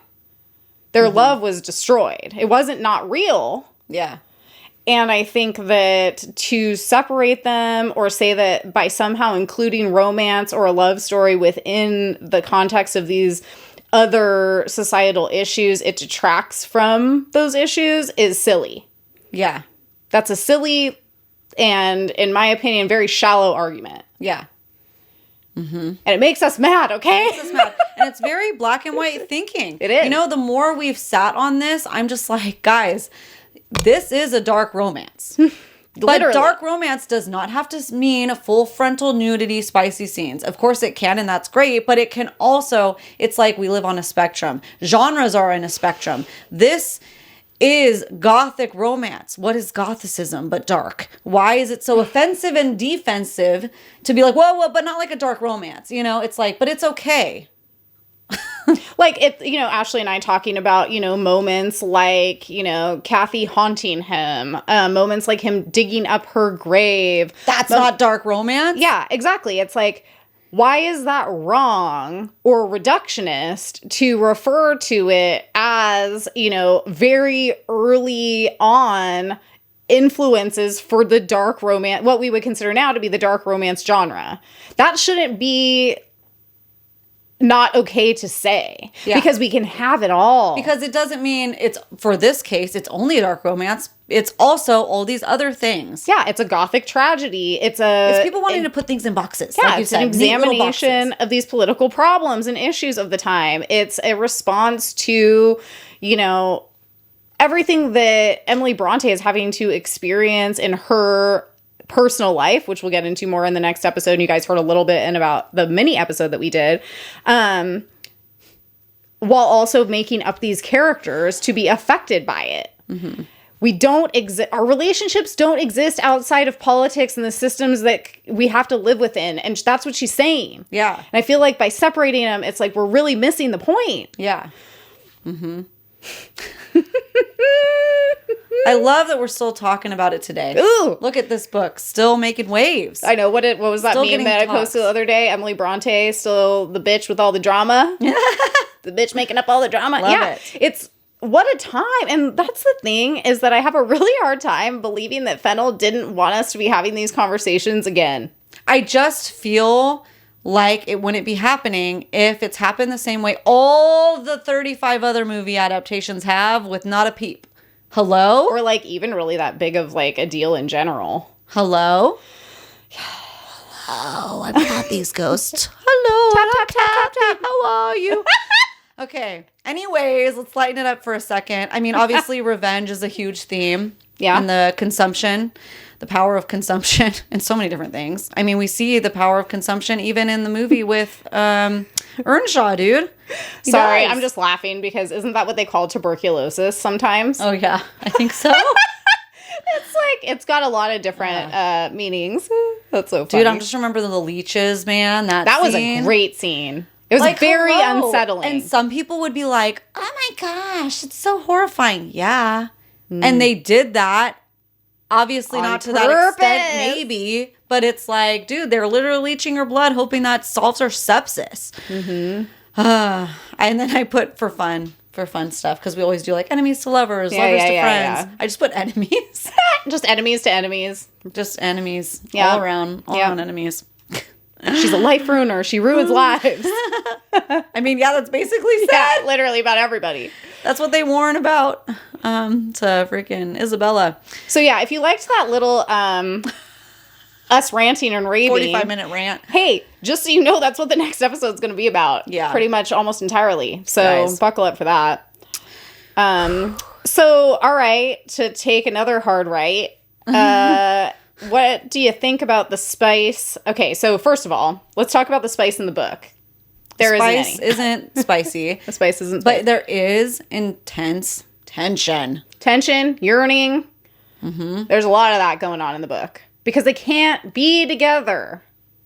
Yep. They can't be together, but they want to be together so badly. But the societal issues we've talked about are keeping them apart, okay? This is a Romeo and Juliet situation. It's a Titanic situation. It's a Moulin Rouge situation, guys. And you're going to have a slower burn, if you will, and a more drawn-out intensity when you're reading a book than a 2-hour movie. Yeah. You know? So she has to figure out a way to make that same feeling that we're getting in the book in an impactful way in the movie. And how does she do that? With the slow kneading of the bread, with the drawn out scenes, with the weather, with everything being wet, right? And then we actually are getting some spice in there. And what have we already discussed so far, right? Behind the moors, that spicy scene.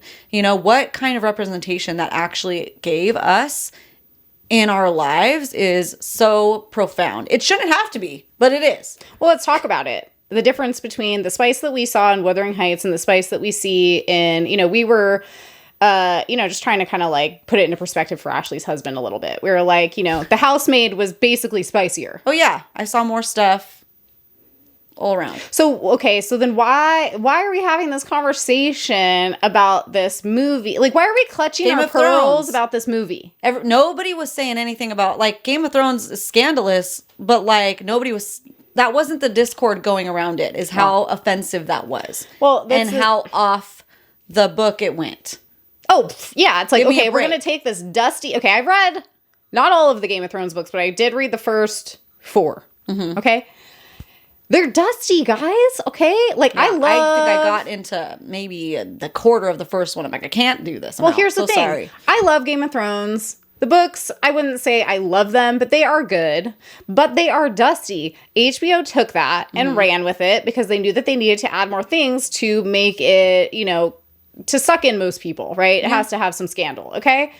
All right. The difference is, and I think that what needs to be said about the spice in Wuthering Heights, okay, so just for the record, so we're making sure this is clear. The spice in the book, no. Okay, we don't have any explicit spice in the book. The movie, I rated it a 3 spice. That's up for debate, but no more than 3. Yeah. And Correct me if I'm wrong. There's no nudity. No, it's like we were joking because pretty much all you see is just Jacob Elordi's back, and that's not even his back. Yeah. It's a back double, we which I thought was see funny. spicy scenes, but no nudity. And then there's a spicy scene. You guys have seen it if you're watching this probably, with the other servants in the barn. Yeah. But we still don't physically see, any anatomy. Right? Well, and I think it's also really, really, really, when we're talking about the spice specifically in the movie. Spice for both the servants and for Catherine. I think it's extremely important to say this because it makes the conversation a different one. Okay. Every scene is explicitly consensual. And for the female gaze. And shows a perspective that we rarely, if ever, see in movies. Mainstream it's for movies. the female pleasure. Yeah. All the females are enjoying themselves. Yep. The Game of Thrones parts that I've seen, and I couldn't even watch that, guys, because of the incest and everything that's happening, and the spicy scenes being too intense, and the murder, and the beheading, and the graphic horror. And the gore, okay? Are you kidding me? Yeah. There's going to be grape scenes all over the place. But this is the one? Yeah, that we're coming for. That all in all. Okay? You guys, just in case we haven't puzzled everything together, right? Heathcliff we see going down on her several times, but not explicitly. How many times do we see males getting it? We didn't even see that in this. That's intentional. Yeah. Oh, yeah. We saw him placing her of importance. Her pleasure importance. Him explicitly, while they're together, telling her that he loves her multiple times. Even, in the scenes that you could argue were, quote unquote, degrading, the degrading is consensual and the females are enjoying it. Okay, so Liz, what did you quote from Mean Girls? I don't remember. We need to stop perpetuating the slut shaming and yeah, stop calling each other sluts and whores. It just gives guys permission to call us sluts and whores. Because this stuff, I was going in there hold the headboard, it's coming. And I was like, what? This is what's getting everybody's feathers ruffled? Well, it's getting people's feathers ruffled because for once, it's like we get to see romance and explicit, not even explicit, but explicit scenes where it's written for the female gaze. That's it. That's the easiest way to say it and put it. There wasn't a nip to be seen. Okay? That's the easiest way to put it. Yeah. Or my husband said, well, how about a big D? Nope. Nothing. None of that. Nope. Sorry to disappoint. But really, it's I think that it's really important to call that out because I think that's one of the things that has been bothering me the most about this. And people are saying, okay, well, it's because of the way that it was marketed. No. I feel like it was marketed as a sexy movie, and it is a sexy movie. So I think that was accurate. I think that if you go into it hoping... But it's a sexy book. without having explicit scenes as well. I mean, I feel like that needs to be called out hardcore. And I feel like for those of you who haven't watched the movie yet, maybe go into it with that lens a little bit more. Yeah, that like watch it again. If you watch it, yeah, if you didn't like it, try again. Well, because why are we so afraid to experience pleasure on the big screen when it is explicitly enjoyed by the female characters, but we're so quick to accept it when it's not enjoyed by the female characters? What is that? That's internalized misogyny is what that is, and it bothers us a lot. Yep. Yeah, so I think it was marketed as a sexy movie because it is. It almost feels like a big FU to like the fat cats in the boardroom of like, well, hey, because I'm speculating right now, but hey, they're like, we need to have some sexy scenes in there, some spicy scenes. Mm-hmm. Okay, fine, but I'm gonna write them how I want to write them. You never know. So, anyways, well, I'm gonna write them how I'm gonna write them, and all the women in this are gonna be having a good time. And I'm gonna make the opportunity to show female pleasure on screen, which like I can't name one at the top of my head, but this will stick with me. Yeah, exactly. I feel like, I mean, there's definitely some, but they're not. It's like, there's spicy scenes that we've seen in lots of movies where we know that the female character is having a good time. Yeah. Like, we'll just use The Housemaid, for example. It's like, we know Sydney Sweeney's having a good time. Okay? Yeah. Mm-hmm. We're not doubting that. Mm-hmm. But that is not, I mean, everything from the way they're showing her body to the way that he is interacting with her and she's interacting with him, to the way that it's shot and the tone. To the way that the wife is crazy. Yeah. It's like, the way it's justified. Yeah. It's an all-encompassing, because, for like Heathcliff and Kathy are also having an affair. Yeah, and they're not justifying it though too. Right. So I feel like it's all those things that contribute to the overall tone and outcome of how the spice is perceived, and this was very intentional. Yeah. It feels different. And, at this point in time, we've talked to enough authors, interviewed enough authors, I think read a lot of romantasy books where, the spice is there to move the plot along for character development, to, show on screen what might be very hard to convey from a text, especially one written almost 200 years ago. Yeah. These are intentional things. They're not just thrown in there because we need to get better ratings. And I feel like by saying that it's gratuitous, first of all, it's like, did you watch the same movie that we saw? That's what it feels like. Yeah. But then also it's like, no, I don't think that it was put in there to be gratuitous. I think it was put in there for all the same reasons why it would be put in there in a romantasy book or, a romance novel. Yeah. Because it's important to the development of the story. And how much does that add to the story? To me, a lot, because you have on paper, on screen, you have Catherine folding into Edgar's life. And what would that mean? Sit pretty. She becomes prim and proper. She's living that life in that pretty little box. And then you have Heathcliff, who wants her to be her wild self that she so oftentimes proclaims in the book alone. And we can see some of it in the movie too. And we have in the movie him actually physically uplifting her. Like literally with a freaking corset. But that can be symbolism that's broken down in itself. He is uplifting her and wanting her to be her true self and in turn be with him, right? Because that is her true self. And it is possession, but it's at like a possession of your true self as well that they're grappling with. So no, I do think it is. I also agree, obviously, that all of that stuff is intentional to personify the things that we see in the book, translated and adapted in a different way. Well, yeah, it's everything. It's Heathcliff crawling on the floor at her knees. It's the scene that we talked about where he puts his fingers in her mouth. It's like, these things weren't just shock value. Yeah. They meant something. Yeah. Even, obviously, all the gothic scenes that we see. The slow zoom. Everything is intentional with this movie. And I feel like that's what is... It's trippy because it's like, it's described as like, it's a crazy fever dream and everything like that. That's how I describe the book. The feelings that I had reading the book is the feelings that I had watching the movie. Yeah, how is that done? Because that's not what happened when I watched the 1992 movie. No, like I said, 1992 movie was kind of like, it's the one your teacher would wheel in on the TV cart and have you watch on the rainy day. You know what I mean? It's like, that's what it is. Yeah. Not to say that it was bad, but this was just, you know, I have a feeling that every single time I watch this, I'm going to get something new and different out of it. I'm going to notice something else and like, what a cool thing. Yeah. Yeah. Well, okay. We'll talk about that more to come. More to come, guys. No pun intended. Okay, so let's talk about the book first. Were you happy with the ending of the book? Did you feel like it ended the way that it needed to end? Yes, I did. Yeah, closure. Heathcliff dies. He joins Kathy in the graves. Yeah, I actually really, I really felt like after reading that book, I'm just like, this feels like, because we talked about villain origin story, you're seeing the makings of a monster.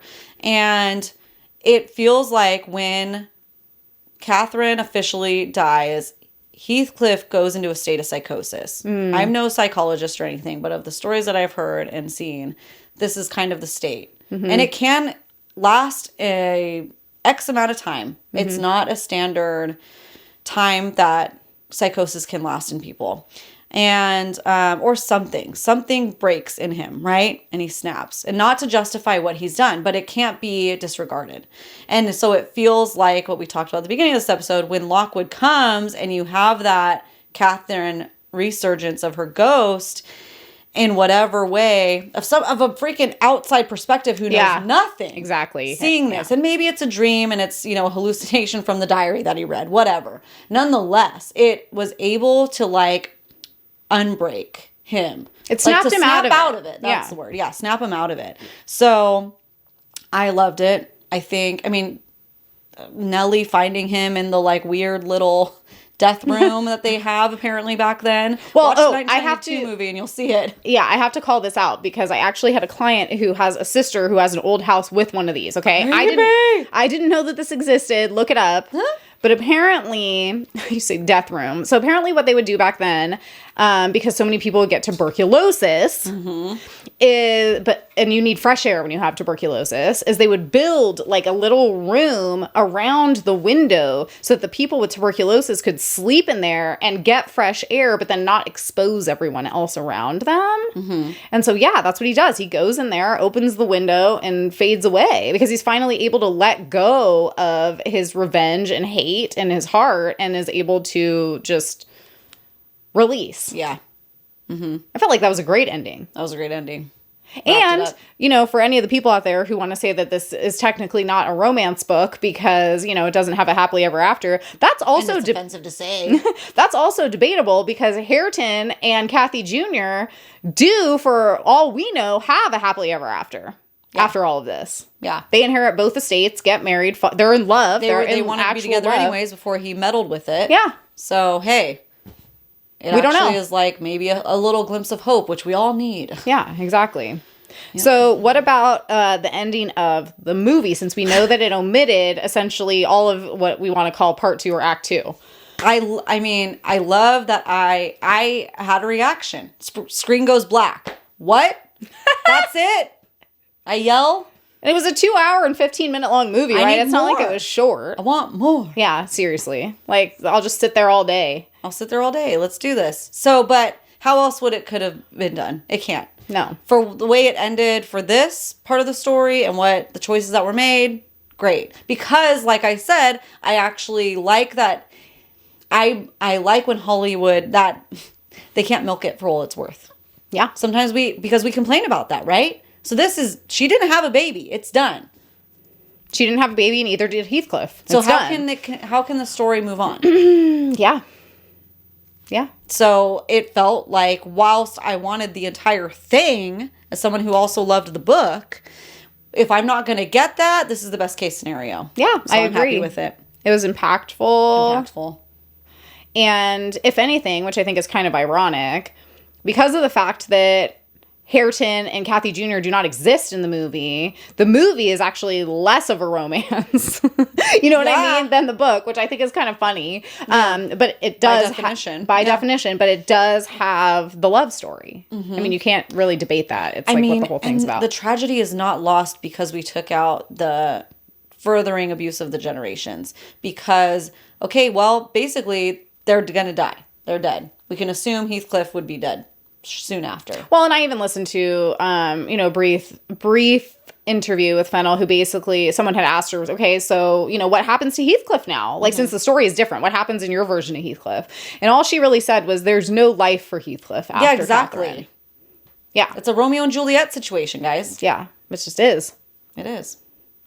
So the tragedy still remains impactful for me. Yeah, well, it's like exactly what we were talking about, right? It's like we could compare this to other great love stories. Titanic, Moulin Rouge, right? Like, that's horrible and our heart gets ripped out with Jack, but we were talking about this before watching Wuthering Heights because I was just rewatching it and I'm just like, dude, as an adult watching it, I'm like, what would she do if they survived? Yeah. What if the Titanic never sunk? It'd be like a cruise romance fling. And it's like, oh no, now this puppy dog, Jack, wants to like, how do we make it work as a female leaving her wealth who already doesn't have wealth, right? We know she has to marry losing and it. Spoiler, sorry. It's been out for 30 years. No, but like, what choice does she have with Jack?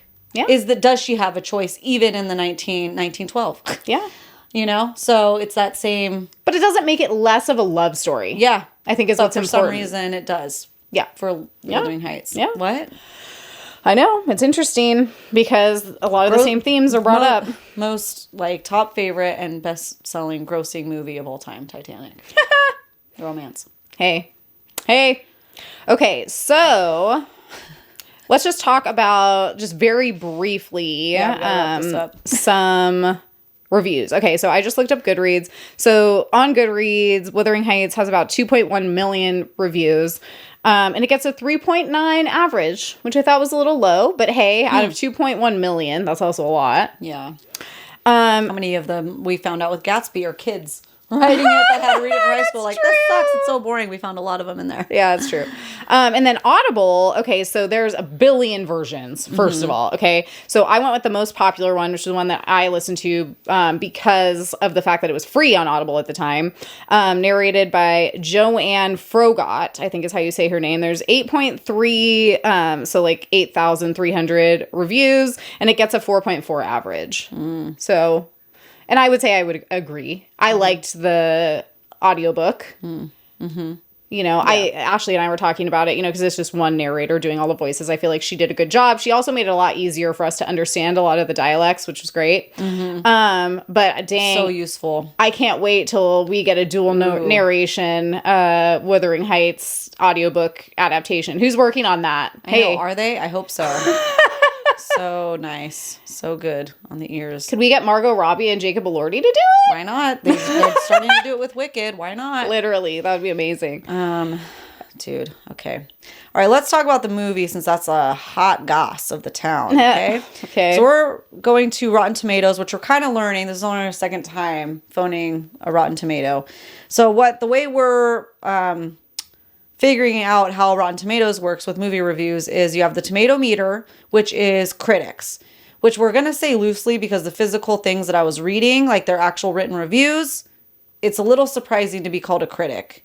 You know, it's some of it is like very basic, generic kind of review. But that's allegedly the way Rotten Tomatoes works. Tomato meter is critics. Popcorn meter is the general public. So that's where I was going to submit. And conspiracy theory, I have been trying to submit my 5-star review to Wuthering Heights since we saw it on Rotten Tomatoes and Fandango. And it is saying, sorry, we are having trouble with this. It's 3 days now. Okay. Conspiracy. Because we saw how bad of a rating it was getting. And we were like, what? I need to make sure like that we review it. I never had an account to do this before. And I'm opening up one to do it. Come on. Okay. Hey. Tomato meter is saying 59%, so that's what we were basing it off of too. 59% tomato meter, not good. But popcorn meter, which is the general public, is 77%. So it's getting higher. So that's good. But also, I mean, I think that I didn't look up the actual statistics because I didn't want to like dive too much into this. And the movie's really new still, so we can't really like look at it too objectively. But we'll just put it this way. Regardless of what the critics may say, it's doing very well at the box office. Yeah. Yep. Oh, and the critics, the 59% or 305 reviews. The 77% A+ is over 1,000 reviews. Yeah. So, we in this space have talked about it a lot with books, but obviously it translates over into movies as well. We'd like to believe that, the numbers don't lie. Mm-hmm. But we find time and time again that the numbers do lie because our content... Well, the numbers lie, but the numbers don't lie, but they refuse to see them. They're like, oh, what numbers? What? Yeah, exactly. We made money as they're like raking in piles, but then they refuse to make more. Nobody liked that movie. Yeah, it's like, okay, the math isn't mathing. Yeah. And we just feel like we need to call that out because it's like, for, the movie release weekend, #1 in the world, not just the country, #1 in the world. But yet the amount of criticism that it's getting is insane. Yeah. So I don't know. Maybe just, we need to look at all these things and see it for what it is. As I said before, it's like the numbers don't lie. So why are we lying to ourselves about what the numbers are saying? Mm-hmm. And we'll see how it does long term because we don't know yet. We don't have enough data for that. But it's worth noting. Mm-hmm.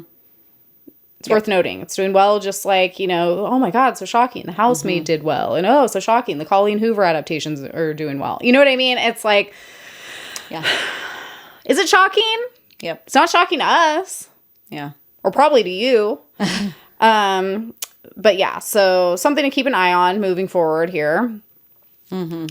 And okay, Ash, after all is said and done, do you understand the hype around, we'll say the book first. Do you understand the hype around the book? I get it now. Yeah, I get it. I'm so sorry. I didn't understand it, but I'm glad that I went in. I was like, what is that? Went off at the perfect time. That's so funny.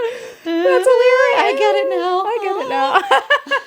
Yeah, no, I get it. Like I said, I get why people focus on this in their literary major and master's, for real, PhD and theses and all that. I get you guys now. Yeah. I get it.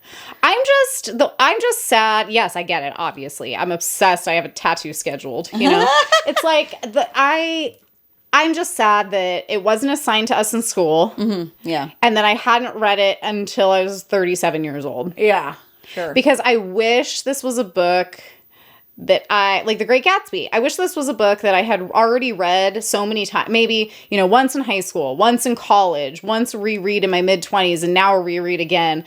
That way it could be something that could have grown with me, and I could have seen how my perspective shift could have changed over the years, depending on my age and experience. And it bothers me that I wasn't able to do that. I mean, obviously I can now moving forward, but it's a little bit different when you get to read something like this in adolescence. Yeah. But yeah, I get the hype. Yeah. Dear Lord, I get the hype. Dear crows. What about the hype, for better or worse, about the movie? Do you get it? I love it. I get it. It feels intentional. Yeah. Let's give them something to talk about. Literally. Yeah. For better or for worse. Here we are. For worse. Stay tuned, guys. Next week, we got a lot more to bring you on that. A lot. We dive into the things very deeply. But we'll dive deeper. As deep as you can get. Deep in there. Okay, so I have to ask. We don't normally sign off with the Smash or Pass for our mini episodes, but I do need to know, Ashley. Okay. For the record. Let it show. Okay, Smash or Pass, Edgar Linton. Who, in the movie? In either. Smash. Yeah. Safe option. Especially back then. Yeah. He was a nice guy. I think we need to be realistic here. Yeah, okay. Smash or pass, Heathcliff. How could I look you guys dead in the face and tell you I'm going to smash a grumpy, problematic dragon and not smash Heathcliff? It's the intensity for me. Yeah, even... It's risky. It's risky. It's you know what you're getting, but that's the thing. We know what we're getting into. He's not. He doesn't hide who he is. That's true. You got to give him that. Yeah. It's like... Yeah, I would agree. I would say yes. If I was Catherine, I don't know that I would have made any different choices, unfortunately. Yeah. Because of the options that you're given. I do like the path of least resistance in life, so I can't say I wouldn't pick Edgar. Mm-hmm. Yeah, I mean, it was also very dire back then. Yeah, it wasn't what I mean. If I put myself in her shoes, Yeah. But I'm saying, I'm agreeing with you. Smash and smash. Let us know, you guys, what you say. What say you? Hear, hear. Yeah, you're stronger women than we. She's a stronger woman than I. Yeah. Just say pass on that. But hey, and that was it's before, an Isabella situation. What can I say? Totally, and that was before. Call us a bunch of Isabella's movie adaptation version. That was before seeing the movie, like before even Yeah. having any of that visual in my head. Oh yeah, for sure. And literally just going off of the book. When I was listening to that part, I know where I was when I was listening to the book at that point. It's with Isabella finding out she ran away with Heathcliff, and I was like, "What the heck?" Yeah, it's like that meme. Like also like I kind of get it. Like angsty lady, you know? It's like she's not a teen, but it's almost like they're the emotional level of a bunch of angsty teens because of what their positioning is. And what they've been exposed to. What they've been exposed to. Almost nothing. 3 personalities ever. Well, and Heathcliff left for 3 years. What is he doing in those 3 years? And So hey. All right. Well, you heard now it here he's first. rich. It's like, okay, great. Let's go. Yeah. So, do you have anything more to say about this before we close this section? And we have a lot more to say in the next one. I know. I feel like I'm feeling good about this one, though. Yeah, this feels good. We're forgetting stuff, or we're not touching, or we're not going in as deep. You know, the conversation is going to stay open, even probably after we're done with the next episode. Well, yeah, I was going to say, it kind of seems like one of those things, too, where, like, after some time and distance and some rewatches of the movie and perhaps a reread of the book, we might have to do another episode someday just to, like, follow up on it again. Liz is like, oh, no, let's go, Ashley. She's, like, typing it into our schedule. Make sure you're rereading it by this time. See it 3 more times. Different venues, you know, at home, everywhere. Yeah, it makes me want to like go find a misty rock, like a, you know, like a foggy rock area to like sit and read this, you know? Guys, it's a vibe. It's good. Okay, well, with that said, make sure you like, follow, and subscribe anywhere you like to listen to favorite podcast, including YouTube. We're hanging out over there. This was such a good time for you to come down and visit me and be able to experience this all in person, be able to talk about it nonstop for 2 days and here with you guys. Yep. So thank you so much for taking time to listen to what we have to say and our takes on this. You might not agree on everything, and that's okay too. Mm-hmm. You know, we're open to the conversation. That's the point. And there are different, you know, like we'll talk about the next one. There's different perspectives of seeing it, and sometimes talking it out. And I'm glad the conversation is going at the end of the day for us to talk about all these things, because sometimes you only know what you know, and sometimes you're not looking for those things. Right? Is a teenager's perspective. Different people's perspectives of what they've known so far are going to take different things away from the book and the movie. And I think that's also part of the case of what's happening right now. Yeah, for sure. So with that said, we'll see you guys next Tuesday and Friday. Make sure you subscribe. Make sure you follow. We'll see you then. Bye. Bye.